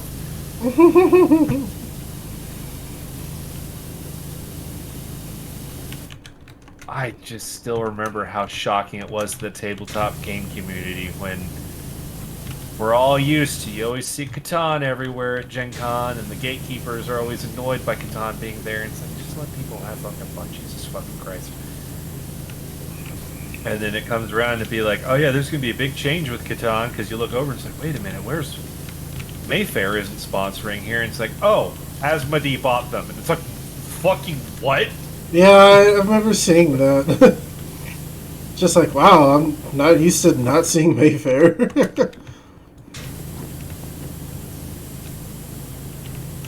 mean, Fantasy Flight, you know, one of those booths that always famously had the big line. They're just kind of almost the weird enigma because they're Asmodee, but they get to be their independent and be a big guy. Mm-hmm. Which is unfortunately making Star Wars Legion really weird right now. Oh, speaking of Star Wars, I found out EA kind of like spun off the Star Wars MMO they've had forever. They're giving it to different teams so BioWare can focus on Mass Effect Yeah. and Dragon Age. Yeah, they're like, why are you still working on this? Because it's still doing something, I guess? Stop. That's pretty much what EA did. I mean, when I look around, like, Old Republic seems to actually still have a decently popular community to it. Yeah. I mean, fuck, there's times I look at it and be like, I'd consider putting that back in and booting it back up. I think the biggest thing that MMO had going for it, and I remember being in the beta test for it, and how it was the thing they were caring about, is it has that unique thing of, say you started playing it, like, you know, classically a lot of people WoW get it, well, my whole friend group's going to play it, and we're all going to, you know, sit around, we're all going to play WoW now. And say you did that with Old Republic, well, you hit that point where it's like 6 years later and like all the friend group doesn't want to play it, but, you know, you're vibing with it, or you have that year where it's like, man, I just really feel like just jumping back in there, just make a new character, just experience it all again. You don't need those people there because it's an MMO you can play as a fucking single player. Mm-hmm. I like when MMOs have a good emphasis, like, you can play this alone. It's like, oh, thank God. Yeah. And still, absolutely, one of the biggest features of that game that absolutely knocked it out the goddamn park. Oh, you've got, like, story mission stuff going on? Yeah, those are all instances, so you won't see other people. And, like, so that way, you know, we've had a discussion with, like, the Elder Scrolls Online, so when they want to sit there and be like, you're the special, you're the only one that can do it, you don't see 500 people doing the same thing. And I did kind of feel it, like, the last time I was playing it, I was kind of like, I was really vibing with the character, you know, really getting into the role play of it, and just kind of sitting there thinking about as I'm going around, and it's like, I really noticed, like, I never noticed this when I first played it, or when I did the beta tests on it, but they were really strategic on where the doorways were, where those instances happened for the plots. Because, like, at the capital world, you know, the main hub world for each faction. When you get there, and it's like, oh, well, let's say for the Imperial agent, you have to go talk to the big Sith Lord guy, so he can tell you all those things. It's like, when you really just stop and just think about it, just like it's an RPG, like, just put yourself in the brain space of just turn it into, you're that character, this is just what reality is. Take away all the game elements, you just look at it, and it's like, you have all those other players, they're coming to this door at that instance, but you look at it and it's like, if I look at it from a guy playing a video game's perspective, I know those 20 people who ran past me are going in there to do the exact same thing I did. Right. If I inhabit it as this is just reality, those are all strategically placed at places where you look at it and it's like, no, they're probably just going in to do something else. They probably got a meeting with one of those other evil guys in the chamber. I did love playing Sith in that game. It had some of the best stories to me. I know when I was last playing it, I was switching between two characters in there that I was having a lot of fun with. I had I was playing a female Twi'lek Imperial agent that was just gung-ho, just go Empire, because I love that concept, because like in Star Wars, that is the one that will never be suspected. Imperial agent or oh your concept, yeah. And I really liked the Sith, not the force power using Sith class, the whack people with your lightsaber Sith class. Yeah, I just want to call it Sith Juggernaut because that was the subclass. that's essentially what they were. Sith Warrior. That was the That's class it. of it. That's it. I was really enjoying playing a Sith Warrior character that at the start of it was just all just big bad Sith and all that. But as getting the companions, interacting with the companions, rolling the character into more of the anti-hero role. Like just thinking through the story of that happening, I'm like, this feels super satisfying. It's Like, so good. this is an interesting story. I like turning the Sith into anti-heroes. It's so funny. I did that with the Sith fourth user I made, and one Republic guy was like, "You're awfully kind for a Sith." And he's just like, "Don't say that ever." Well, the nice thing was, and I think part of the reason, because you look on there now and people do actually say it, it's like, if you're really just wanting to just play around a bunch of different classes, you should try out just like a Sith anti-hero in either class. Mm-hmm. Pick your flavor. Because the one thing people pointed out, and Knights of the Old Republic kind of had it too, so that's probably where they got the inkling to keep it going, is those games definitely remembered Sith doesn't mean evil. Sith means you power yourself on all of your emotions. So you could be a Sith, but not necessarily inherently be an asshole murdering dickbag. Yeah.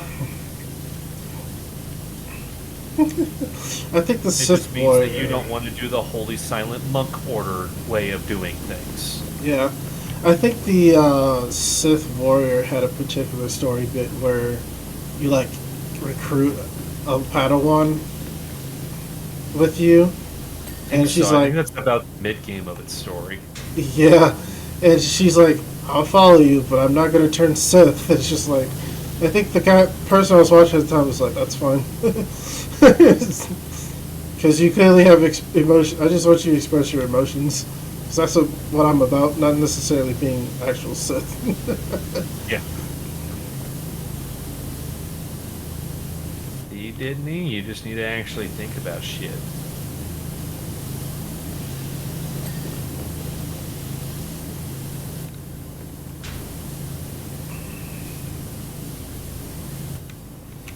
I also this watched game's set in 1984.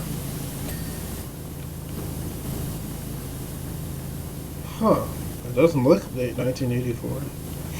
Then again, I'm not sure. This might just be that old of a subway station. How long it was not in There's use. a post for the mayor that looks pretty recent. And it says vote for mayor of 84. Anyway, I watched a video about someone was like analyzing the philosophy of Sith and like how their rule 2 was brought about, because the way the dark side kind of worked was all the power going into one, but also having an apprentice to pass that on to. I was like, oh, that's what that was for. So I was wondering why that wasn't necessarily like well practiced and doesn't make sense when it's like Republic MMO and there's so many. They're not good people. Mm-hmm. The Republic Jedi, not good people. No, they're not. Just remember the Republic, good guys, pro-slavery. They're all pro-slavery. It's very weird.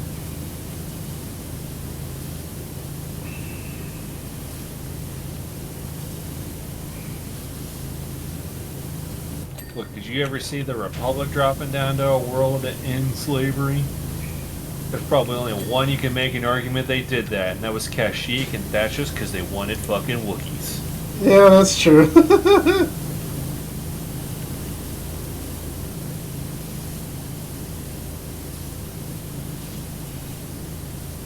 There, they just didn't like Trandoshans because they're lizards.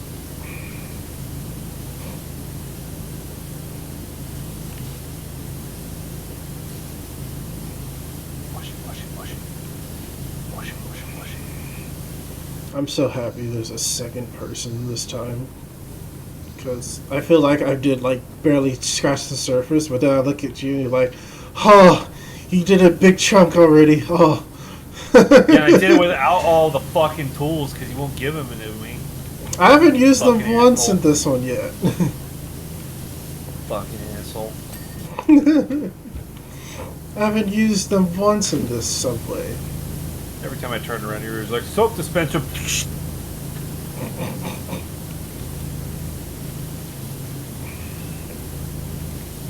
Yeah, I wish I could fucking do that. I wonder if you use your own soap from your campaign, if you did that. That's what I keep thinking I need to try and do is find some time to just do some quick solo things to get the star points and then just buy it and see what happens.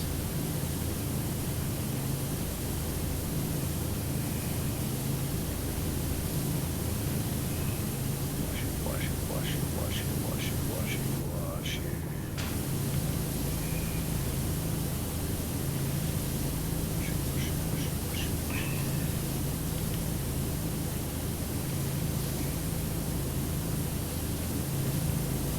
Edition of 40K is going to be interesting. It is annoying and also funny to see so many people getting so butthurt over rules changes, though. It's not every edition, though. My army doesn't just absolutely obliterate everybody while being invincible to everything. They ruin to the game. I just have to stop playing with no more. Brrr.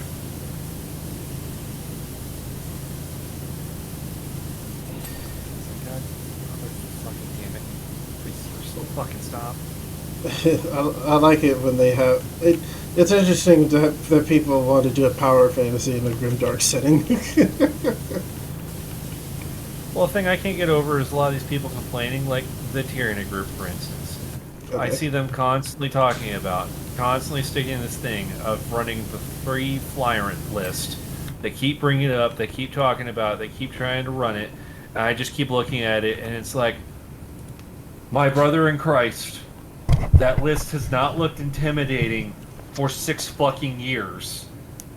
Stop trying to just stick to that. Like, do something else. I don't know why you guys have such a goddamn hard-on for this one list. I've seen the people try to make the arguments for it, and then I go and not run that list, and people are way more scared of my list than they are of the triple Flyrant list. Okay, hold on. You have like 3 minutes left. Adam, I am so sorry. I just now saw all of your chats. Leland! Leland! Why do we have a chat if you don't look at it? You have more than one monitor. What is your excuse?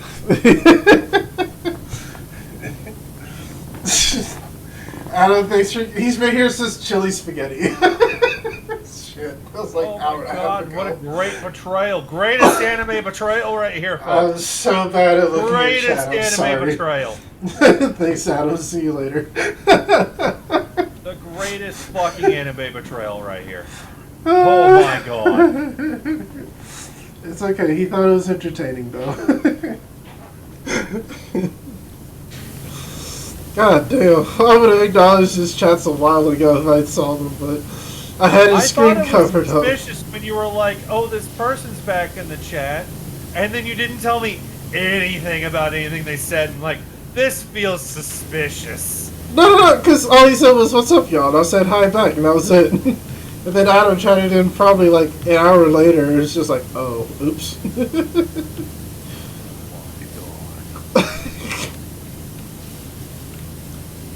What I need to do is have chat popped out of OBS and put always on top, so I'll always see it. You have more than one monitor. Yeah, and the game is one, your perspective is one, so the OBS can pick it up, and then OBS is the other one.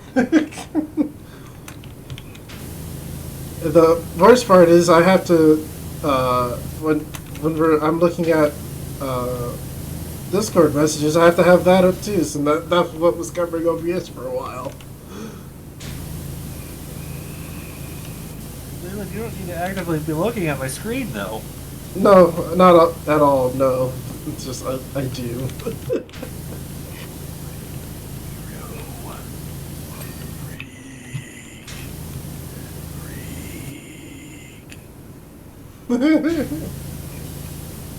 I am not efficient with 3 screens yet, apparently. Why do you have so many monitors and you can't use them all? Exactly. Oh boy. Alright. It's 11. Well, a minute till. We still have a lot of subway left to do. At least we don't have to do the entire subway. Yeah. Thank goodness we didn't end on starting this one. So I thought the Ferris wheel was going to be the one that we take forever on, but nope. Got by that one pretty quickly. It still took quite a chunk of time. Yeah. But enough time to get started on this, and that's going to make me feel better next week. Is our end goal of cleaning to get to the mystical fire temple? Yeah. Okay. So, like I said, this is a good one to like spend a lot of time in to mix it up. We could probably, if we end on one and just starting another, we could probably switch to another game for a bit. We have an idea of a game to try out. Yeah. Or a game to circle back to. Dark Tide's still been getting updates. Not a lot of. It hasn't gotten any big updates though. No, nothing I big. saw Luke talking about it, and it's like it doesn't sound like it's really getting anything right now. No, they're Probably just more updates to the paid system. They've redone the shop, and I was like, that's not a bad idea, but that's not what that's not what everyone's problem was. What did they do to the shop? They made it more. What's the word here? They just made it look prettier. They made it make more sense versus, it just being a cash shop. Just like, these are here, they're expensive, buy. But that's what it is. Usually, yeah. I don't think it was anything as big as lowering prices or anything, but It needs to just be removed from the game and go die in a fire. Honestly, yeah. It really does. That's my opinion, too. I'm still not going to interact with it. The only interaction that it deserves is to run by, look at the guy doing it, and just go, "Yo, stop!" Just angrily yell at it every time you walk by it and lay eyes upon it.